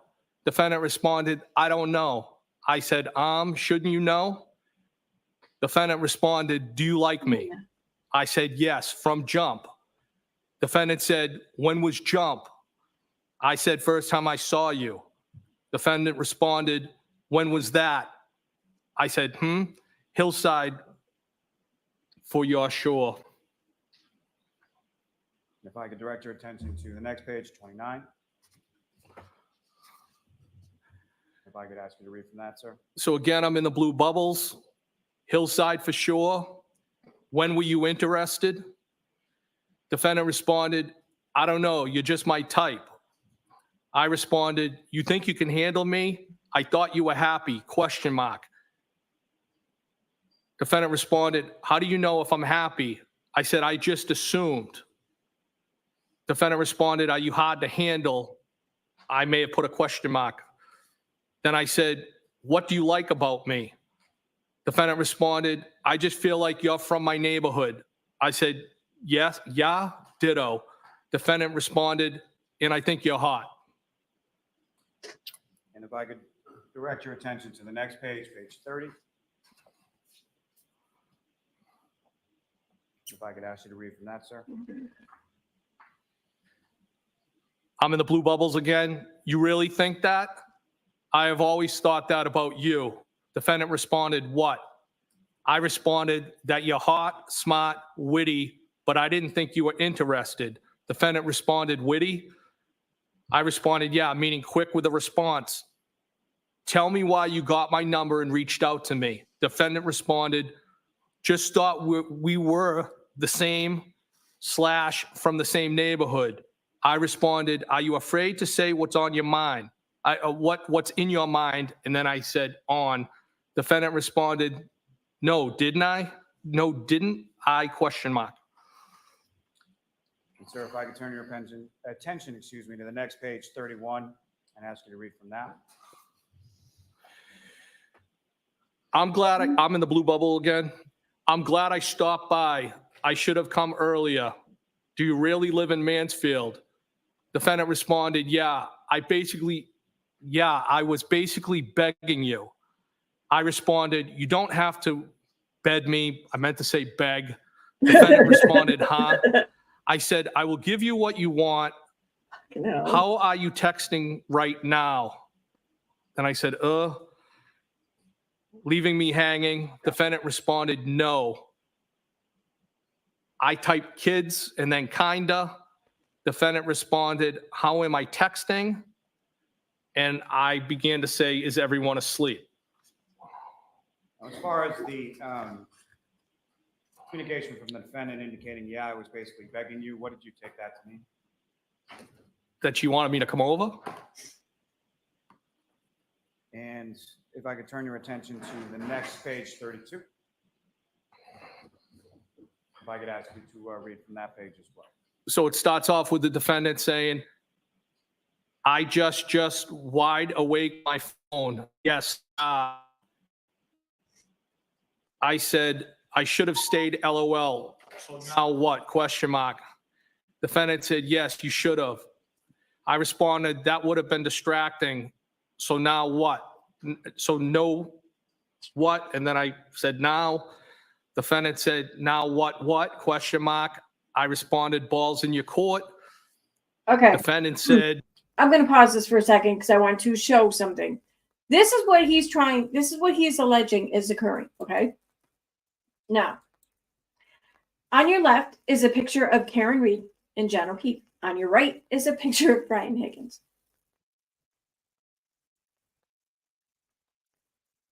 Nope. No. Like I said, he's a perfectly fine looking man. There's nothing wrong with how he looks. But look at John O'Keefe. No, I don't buy it. Sorry, you're not going to sell this to me.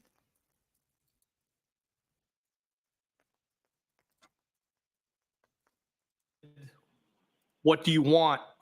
I responded, loaded question. What do you want? Question mark. Defendant responded, I asked you, exclamation point. I in turn said, nope, you initiated this. If I could turn your attention to the next page, 33. If I could ask you to read from that, sir. I said, spit it out. I'm in the blue bubbles. Defendant said, hey, we're single and we don't have kids. We can do whatever we want. I responded, don't you have a boyfriend? Question mark. Defendant responded, where are you? Question mark. I said, Canton. Defendant said, where? Question mark. I responded, my office is at the PD. Why? Are you going to Mansfield? Question mark. Defendant responded, where is that? I said, Canton PD. Defendant said, I have a house there from before I reconnected W. John. I responded, oh, I feel like you're not really saying what's on your mind. If I could turn your attention to the next page, 34, and ask you to read from that, sir. Defendant starts off and says, do you like me? Question mark. I responded, yes, clearly. Defendant said, come over my house. I responded, when? Question mark. Defendant said, when works for you? I said, whoever, and then whenever, when works for you? Question mark. The defendant said, you first. I responded, I think you're messing with me. The defendant said, I'm glad you came over tonight, with some type of face. I responded, balls in court. What do you want, Karen? You look great tonight. Direct your But attention to the there's next no time page. was he over there before that? I did. Last or second to last blue bubble down the bottom, starting with, are you glad? Do you see that? I don't think that's, I don't know what they, I don't understand. Like, that should be Page clarified. 35? Yes. Okay. And so where is it again? that last one, it said, hey, come on over to my house. And then it jumped right to, I'm glad you came over tonight. So, but there's no time difference in time between those two. There would be, it's iPhone. So it would be saying the new time, you know, it doesn't do that like for every minute that passes, but if any amount of time passes by, like 15, 20 minutes or so, then it says it gives the new time. So there is no new time. So that tells me that this is a continuation text thread, one right after another. So was he over there earlier and then she said, come over to my house? Because I feel like that should be clarified. And the lack of clarification here is suspect. Like, why wouldn't you clarify that? Second to last blue bubble, starting with, are you glad? Yes. I said, I'm in the blue bubble. I said, are you glad you walked me out? Question mark. And what did she respond? Defendant said, yes, with like semicolon and some type of a mark there. Are you? Question mark. And I said, DEF for definitely. What are you, a fucking teenager? And if I could direct your attention to Yeah. the next page, 36. And if you could, please read from that. So at the top, I'm in the blue bubbles. It says yes. And then I said, are you going home tonight or tomorrow AM? Defendant texted, "We kissed, comma, right? Question mark." No, I see. I don't. So then I put a don't, question. I don't buy this. She's putting it there in text form, admitting to having kissed him. If she's trying to keep this secret from her boyfriend, she's not going to put this in fucking text to be pulled up on whim by anyone. Basically, he could send that to anyone. He could use this for anything he wanted to. I don't buy that she said that. We kissed, right? Like, it needs to be documented. I don't buy it. I don't. If she was fucking around in John or wanted to fuck around in John, she would not be leaving blatant, obvious fucking evidence of it, right? Mark on her question. I mean, especially since the Commonwealth attributes her to being some sort of criminal mastermind, that she drove her Boston Police Department boyfriend to a house full of fucking cops just so she could kill him on the front lawn and then drive away. And she's seemingly gotten away with it because there's hardly any evidence, right? So they must deem her some sort of fucking brilliant criminal mastermind. Then if that's the case, why the fuck is she doing this? Huh? And said, "Is this a trick question?" Defendant said, "I don't know when I'm going home. I'm selling my house," with what I think is a smiley face. What a trick question, and a couple of question marks. I responded, "Are you moving to Canton? I'm following your lead with this." Defendant responded, "I live here, but I have property in Enfield." I'm guessing it's Medfield.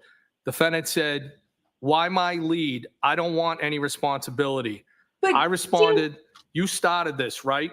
she says she doesn't want any responsibility, but yes, she just laid it all out right there in text for him to fucking have and commemorate. Question mark.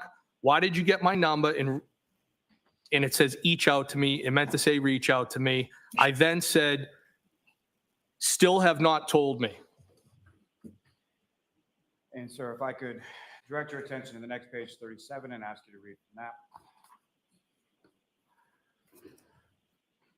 Defendant said, "Sorry, should I not have?" I responded, "I'm fine with it. Just don't know why you can't answer." Defendant said, "You're mad at me?" I said, "OMG, no, not at all. You're being silly." Defendant said, "I told you, exclamation point. I just think you're like me and I'm attracted to you." And then she said, "A lot." I responded, "Feeling is mutual. I just never saw this coming." Defendant said, "Why?" Question mark. I responded, "Because I just assumed you were happy with your situation." Defendant responded, "I was, but things have deteriorated." And if I could direct your attention to the next page 38 and ask you to read from that, sir. I said, "Why?" Question mark. "How so?" Question mark. "What did Melissa say when you asked for my number?" Question mark. Defendant responded, "It is very, very complicated. He and I dated when we were kids, and then his sister died and everything got fucked up." I responded, "He seems very into you." Defendant responded, "I just told Melissa that I had your number but lost it." I said, "That's cute. She wasn't suspicious?" Question mark. Defendant responded, "No, she's great." I responded, "Does she know you like me?" Question mark. Defendant responded, "She's a sweetie. We just agreed you are great," with another smiley type face. And sir, if I could direct your attention to page 40. Jesus Christ, we're gonna go through all of these. Well, no, I guess better that they don't leave any out. Defendant said, "Yeah, but where is that? I have had all my shit here for a couple years and my house has been vacant, but I'd like to get closer to the water." I responded, And again, they're skipping shit. I mean, I feel like I don't know. I'm when people want to show a story, a narrative, or whatever, and they leave parts of it out, I find it. I don't trust it. Even "Are you if it's breaking up mundane, or leave staying it in. together?" Defendant responded, "I don't know. He hooked up with another girl on vacation. I'm very close to his niece. It is a very fucked up situation." I responded, "When was that and how did you find out he hooked up?" Question mark. "I don't want to complicate your situation." Defendant responded, we went away for New Year's. the four of us. I put the kids to bed and found him in the lobby of our hotel all over one of our friends. Whatever, it doesn't matter. I responded, it does matter. Now, as far as that indication that she made to you, is it through text communications or in person? Did she indicate at any point in time where that occurred? So there was an occasion that the defendant stopped at my house. And again, the conversation that took place at my house was in relation to, again, sussing out and trying to figure out if this was, what was this? So Did she indicate? All over one of our friends. So I don't think she's referring to that, the one who called him Godfather, because that At any wasn't point in time our where friend, that it was occurred? his so close person. or there whatever. was an occasion that the defendant stopped at my house. And again, the conversation that took place at my house was in relation to, again, sussing out and trying to figure out if this was what everything that I stated before. Like, was this legitimate? Was she seriously interested in me? Was she at the end of her relationship with John? And during that, there was touch on that topic, and I became to realize, it was my understanding at that point that this incident took place in Aruba on New Year's Eve, based off the text messages and the conversation at my residence. This was something that she brought up, not only in the text communications with you, but in person and communication with you as well. Yes, I mean, outside of being over there for the game, there was only one time that the defendant and I ever interacted on a one-on-one basis. If I could direct your attention to the next page, 41, and ask you to read from that. So I'm in the blue bubbles, and I said, "Did question mark?"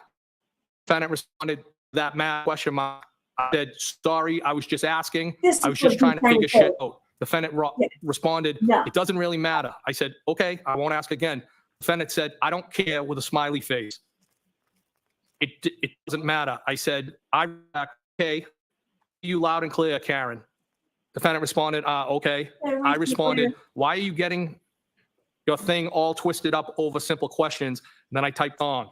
Defendant responded, "I'm not. I am, question mark." I responded, "You're kind of getting defensive." Defendant responded, "Not at all," with an exclamation. Thank you, sir. If I could direct your attention to I page don't buy it. 46. Ask you to read from that.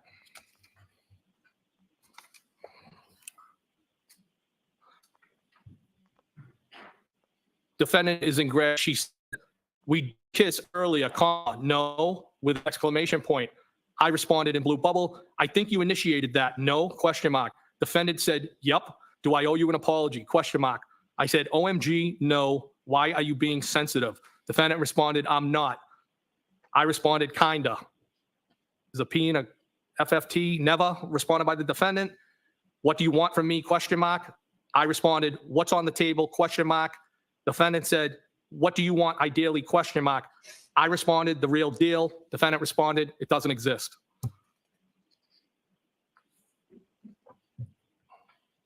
Thank you, sir.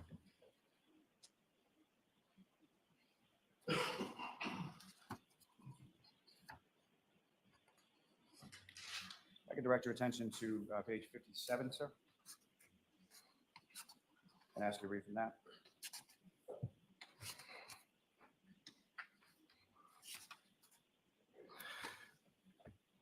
It starts off in blue. I said, "I can go to any base, but usually Hanscom and Bedford are down to the Cape." Defendant responded, "Which base down the Cape? Which branch?" I said, "Army's Army." Defendant said, "I'm not abnormally sensitive." I responded, "Joint Base Cape Cod. I won't be so hard on you." Defendant responded, "OMG, you're not. You called me trouble. That makes me sound bad." I responded, "I was just playing with you." Defendant responded, "You weren't, but that's okay." I responded, "Stop being sensitive, please." Defendant responded, "I'm not."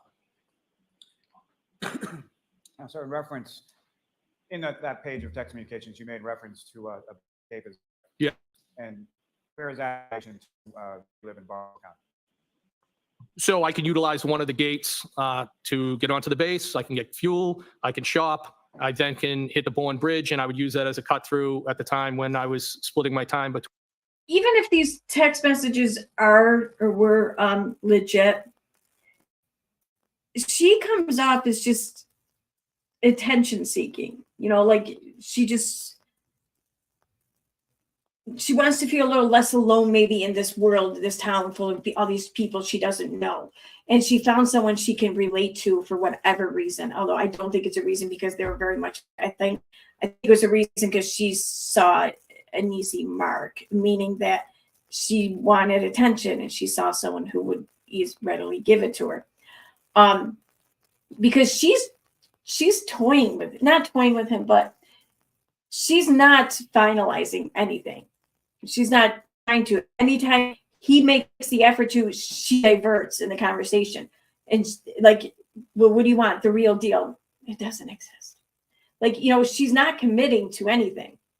So that just comes off as someone who just wanted attention. And when like chances are their conversations here would have just fizzled out and she would have found someone else in which to flirt with and get attention from, possibly,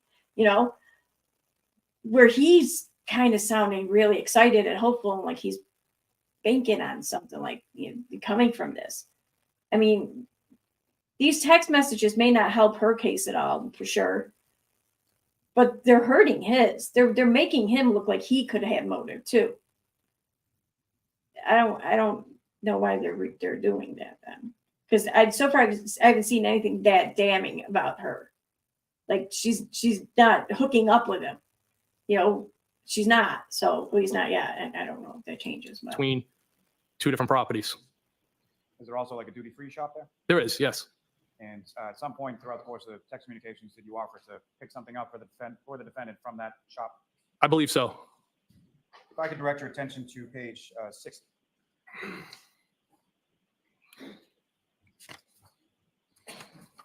And ask you to read from that, sir. Defendant said, I don't know, question mark. It's an old colonial. It has a lot of bedrooms, with kind of an emoji. I responded, more than you clearly need. Are you moving to Canton, question mark. Defendant said, I know, seriously. Some rooms I only go into dust. Not anytime soon. I'm there most of the time, but sometimes it's a lot. I responded, a lot, why, question mark. Defendant responded, I then said, do you even know what you want, question mark, or who, question mark. Defendant responded, because I went from being solo to trying to give attention to kids who aren't mine, and I never wanted kids. I responded, I thought you were in this happy relationship. Defendant responded, everyone is happy at the hillside. If I could direct your attention to the next page, 61, and ask you to read from that. So it starts off with the defendant. It said, everyone is happy at the hillside, exclamation point. I responded, oh God, you avoid things. Defendant responded, it's just very, very complicated dynamic with the four of us. He isn't cut out for what he's doing, and the kids present constant issues. I responded, I think he believes he is doing the right thing. Defendant responded, well, of course he is, but his heart isn't in it. It's only because he was very, very close to his sister. I responded back, I know how you feel, kinda. I was married, and when I met her, she had a 2.5-year-old. I went from being single to being a dad. It's hard. Then I said, I'm divorced since 2017 and have no kids. If I could ask you to turn to the next page, 62, and ask you to read from that, sir. I said, I'm divorced since 2017 and I have no kids. Defendant responded, I try very hard, but they are very spoiled, and they're not my family. My parents keep telling me I'd feel differently if they were mine or my own sisters. Then I told you he got drunk and sloppy on NYE while we were away, and that has really affected me. I responded, what did he exactly do, question mark. Defendant responded, I never got married, and now somehow I'm arguing someone about raising kids with an emoji. I responded, why don't you tell me, question mark. Defendant responded, he was a puddle all day and then disappeared. Then I found him all over our friend's sister in the lobby of our hotel, and she's gross, which I think may actually be worse, not sure. I responded, oh God, did they bang? And ask you to turn to the next page, sir, page 63, if you could read from that. And not for nothing, he could have been all over her. He was drunk. By the little sister's own testimony, he was drunk, or it could have at the very least genuinely looked like he was all over her. I do think that she maybe overreacted, even if that were the case. But yeah. So, and she's not wrong. She's not wrong about the kids and everything. I mean, going from I don't know. It sounds like she's venting. That's what it sounds like. I said, did they bang? Question mark. Defendant said, so I was the kids celebrating New Year's. I think it's without him, which shouldn't be my role. No, I doubt it. He was a mess. I said, Yeah, see, she sounds like she's pissed off and she's venting. Like she's making all these efforts and everything, and she's so far out of her comfort zone, making all this effort to try to be accepting and adopting of these kids and of him and his, his life, and all that. And it's not what she signed on for. I don't think quite. And he's like, I think it's true what he said, that his heart just wasn't in it, and so he wasn't available to do much of his portion, I think. And so, yeah, when she's sitting there in a hotel room in Aruba, bringing in the new year with the kids, and he's off getting drunk after having just done nothing but sit in front of be a puddle all day. And now she walks downstairs and she finds him all over this chick. She's like, motherfucker. I don't blame her. I don't.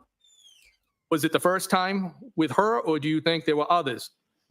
Defendant responded, I don't really think there were others. I'm with him all the time. He never seems to want to go anywhere without me. But honestly, the issues with the kids bother me more than him actually cheating. They are constant, and it feels like a lose-lose. I responded, You clearly have a lot of feelings swirling inside you. Defendant responded, yeah, it's very complicated. Sorry for the rant. I began to respond, you can vent, babe. If I could turn your attention to the next page, 64, ask you to read from that, sir. Defendant said, basically, I just feel like I spread myself too thin and sometimes it's thankless. I responded, Defendant responded, you probably felt that way too. I responded, I did at times. It was one, not two, thankfully. Defendant responded, want to grab a drink, question mark. I responded, if you gave me some notice, I could have. Defendant responded, you in capital letters said you were adaptable. I responded, I am, but I have my work truck with me and not my personal. Do you get angry when you don't get your way? Defendant responded, that sounds like an excuse. I rarely get my way. Now, as far as her invitation, is that something that occurred on one time or more than one time? I believe it was more than one time.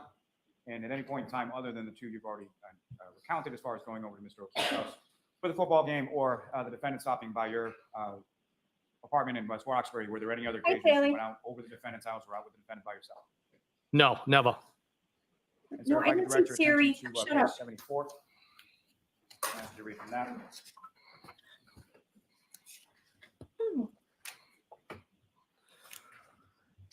Defendant said, are you single, question mark. I responded, yes. Defendant said, I don't think it's out of left field. Wasn't I already begging you to come over last Saturday? Question mark, question mark. I responded, you getting my number from Melissa and reaching out to me? Question mark. Defendant said, and on vacay and probably a few other occasions. I responded, you didn't really beg. Defendant said, I asked at least twice. How do people usually reach out to each other? Question mark, question mark. I responded, why would I have thought you had any interest in me? Question mark. Usually do it when they do live with someone. And then I said, do not do it. What? Defendant responded, maybe, maybe not. Thank you, sir. If I could direct you to page 76. How do people usually reach out? I'm wondering if maybe this is like a normal thing or something, like That, sir. amongst this place. I said, I could go on, but I do not want to pump. It should say your shit up too much. Defendant responded, thanks for saying that, but low comps at the hillside. I responded, you know how to ruin something nice. I frequent other places. The defendant responded, John has showed me about 5 times the Ring video of me walking you out on Saturday, and my voice and my accent are killing me softly, with an emoji of somebody throwing up. I responded, what? Defendant responded, yeah, he has cameras everywhere, you cops, with another emoji. I responded, Jesus. Defendant said, he's like Christ. Are you guys hooking up? Question mark, question mark. And I said, OMG, great. If I could turn your attention to the next page, 78, sir. I responded, I don't need drama, dude. Defendant said, no, it's fine. I responded, seriously? Defendant said, I'm serious with an exclamation point. I said, you legit planted one on me. Defendant responded, I know where the cameras are anyway, duh. And then it was OMG Bruins with an emoji after that. I responded, so your slick move isn't on there with some question marks? Defendant responded, course not. I responded, oh my God. And then I said, I almost, an emoji with somebody throwing up. Defendant responded, it was a peck anyway. I kissed Kerry and gay Jeff too. I responded, yeah, weak. I agree. That's what this is As over. far as cameras at Oh, the man. is that something that you were aware was there prior to that conversation with the defendant? No, not that I recall. So there was no tongue. I'd like to draw your Okay. attention to the next page, 79. We just spent like fucking 40 minutes or at least a half an hour on reading these text messages and there wasn't even tongue. Are you shitting me? Can I ask you to read from that, sir? Defendant said, LOL, funny. I responded, so now he is jealous of me, question mark. Defendant said, no, with an exclamation. I told you, he likes you a lot. I said, which makes this worse, question mark.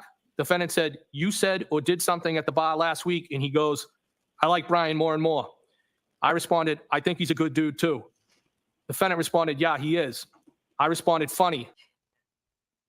Perhaps they both wanted to hook up with them. What's your end game? What do you want from me? You will just confuse the shit out of yourself because I'm a lot of fun. Now, sir, the he that you're referring to in those text communications, who was that, just for clarity? John O'Keefe. And if I could direct your attention to page 84. And I should read from that page, sir.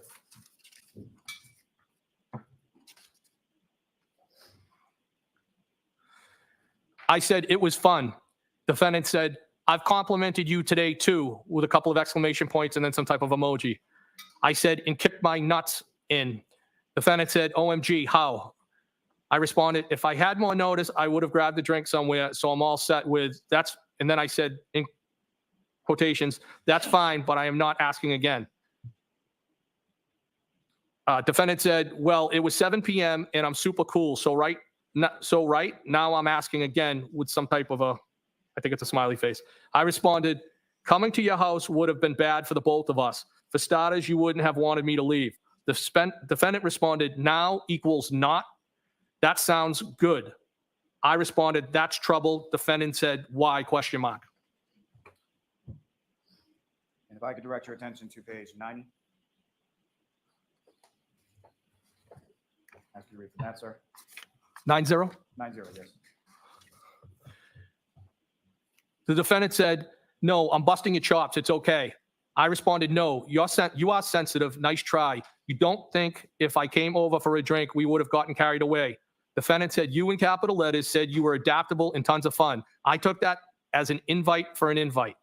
And I responded, oh, okay. Defendant responded, I'm 42. I know what happens when you invite someone over for a drink. I responded, you're the master of avoidance. So you think I would just give it up. Defendant responded, I've been a lot in my life. I have a little bit of cop DM mindset, and then said, been through. And if I could direct you to the next page, 91, sir. Defendant said, what am I avoiding, question mark. I'm not afraid to be direct. I responded, some of my questions. Defendant responded, okay, which? Ask again. I said, nope, tricks are for kids. Defendant responded, I'm pretty sure we would have hooked up. I responded, okay. Defendant said, I can't say that, question mark. I said, of course you can. Defendant said, did I miss any other questions, sir? Question mark. Probably. Are you having a drink right now? Question mark. Defendant said, yeah, on my second. I said, show me what you got. And if I could direct your attention to page 99. Oh, that way. Go. And ask you to read from that, sir.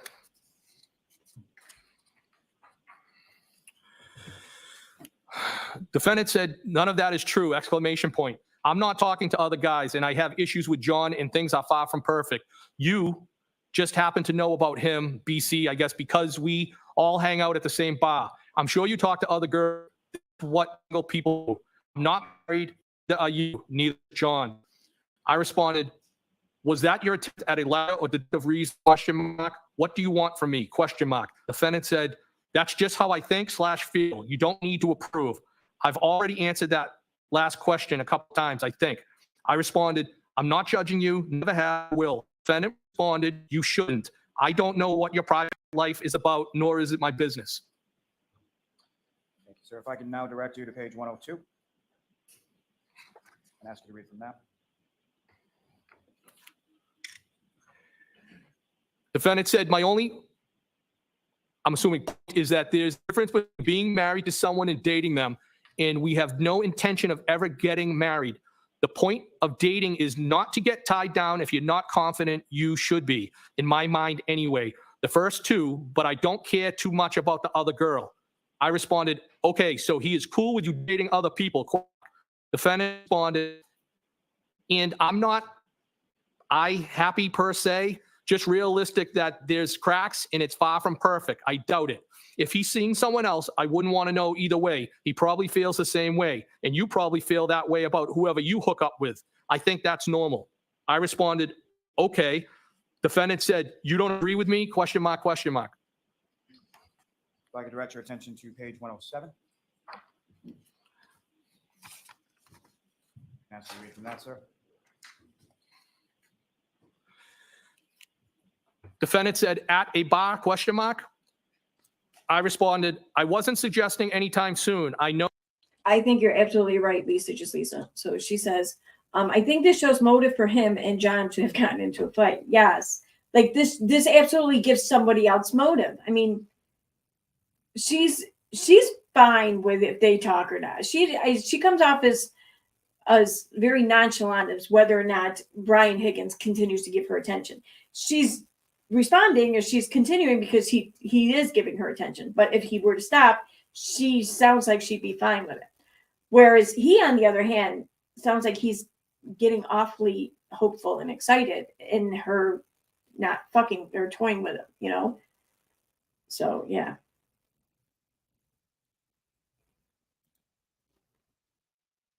No, you're with your friend. I meant my house.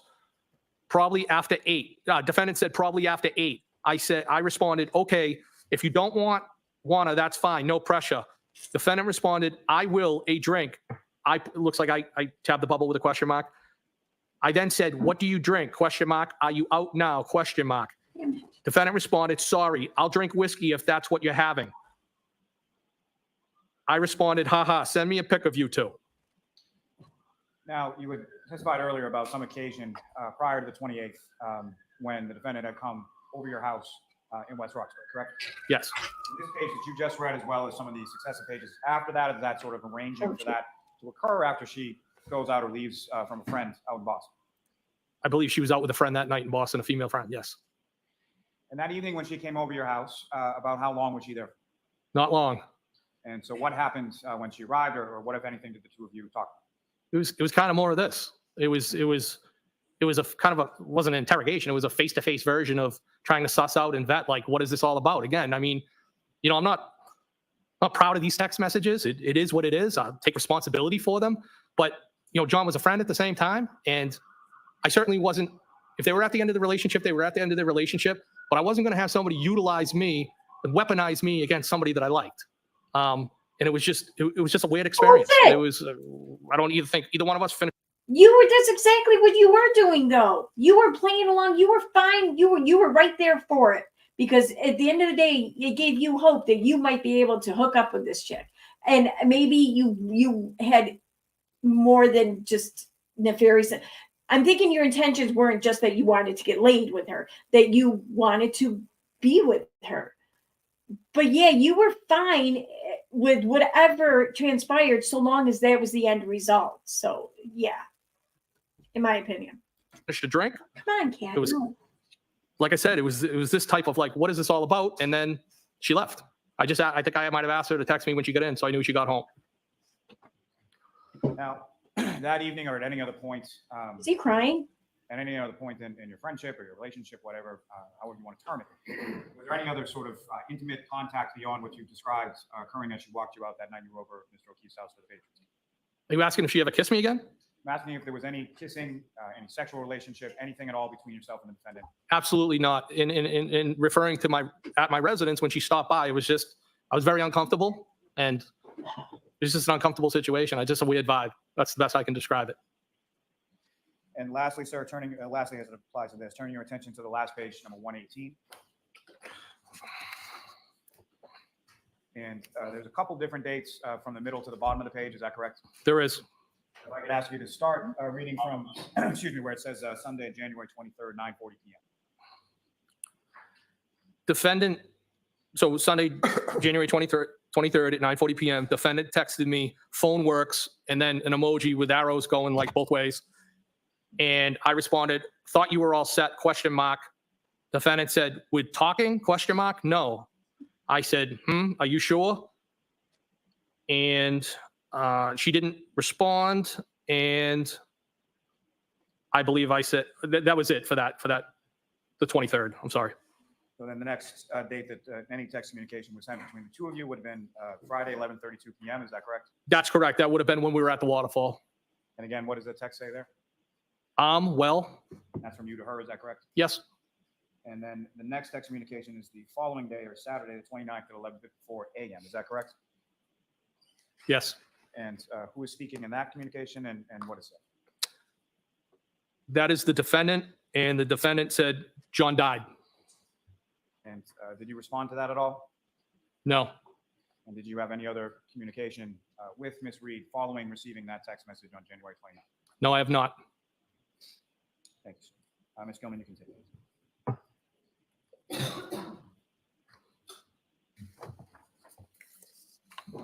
Sir, if I could, a couple more questions for you, taking you back on the early morning of January 29th, when you had come from Waterfall to Fairview, and then you were leaving from Fairview, if I could turn that sort of portion into your mind. When you're pulling away from the residence, the period of time that you were talking about as far as the plow being down and scraping a little bit on the ground, you recall that? I do. About how much distance are we talking about with respect to that? Distance, less than a foot, I would say. I mean, it's real quick. I heard it. And then as far as when you familiar with an area in the front of Mr. Albert's property at 34 Fairview, where there is a flagpole and a fire hydrant? I do know where that is. Yes. And as you drove by the house that evening, where were you in relation to that part of the yard? When I drove away, Yes. well, I might have been I was in the street. I pulled away. So that area would be on my passenger side.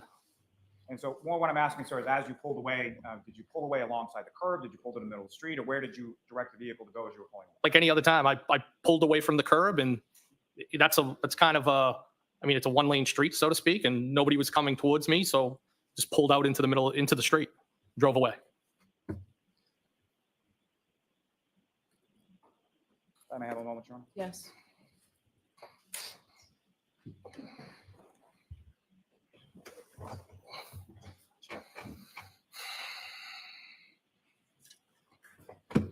I have no further questions of this witness, Your Honor. I'll see you for 1 minute over here at sidebar before we begin. Jurors, feel free to stand He up. seems awfully shifty, like physically shifty, like actually shifty.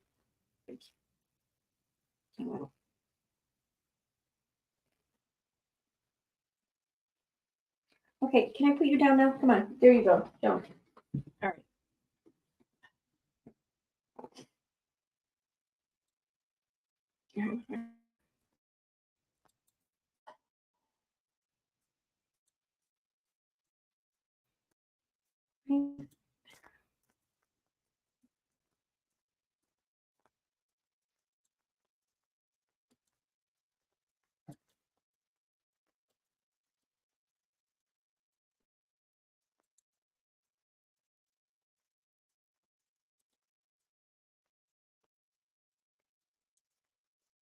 Oh shit, she sent me more.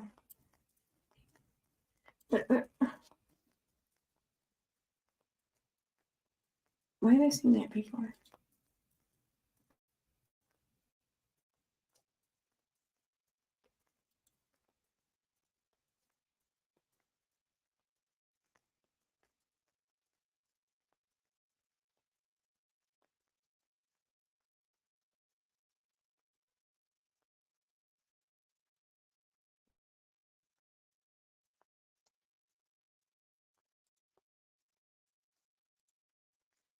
Wow, that's some crazy shit right there. All right. I'm going to wrap this up right now because I have to be to work in an hour and a half, and I got to do a few things around here. I want to swing by the post office and see what it was, what letter I missed here. And I want to put something together real quick. So let me end this. You guys, I have to go on over to Court TV yourselves or watch another stream if you want to continue watching this. But thank you all for being here, and I can't wait to see the cross-examination on this shit. So yeah, this should be good. Anyways, I'll see you guys next time. So bye.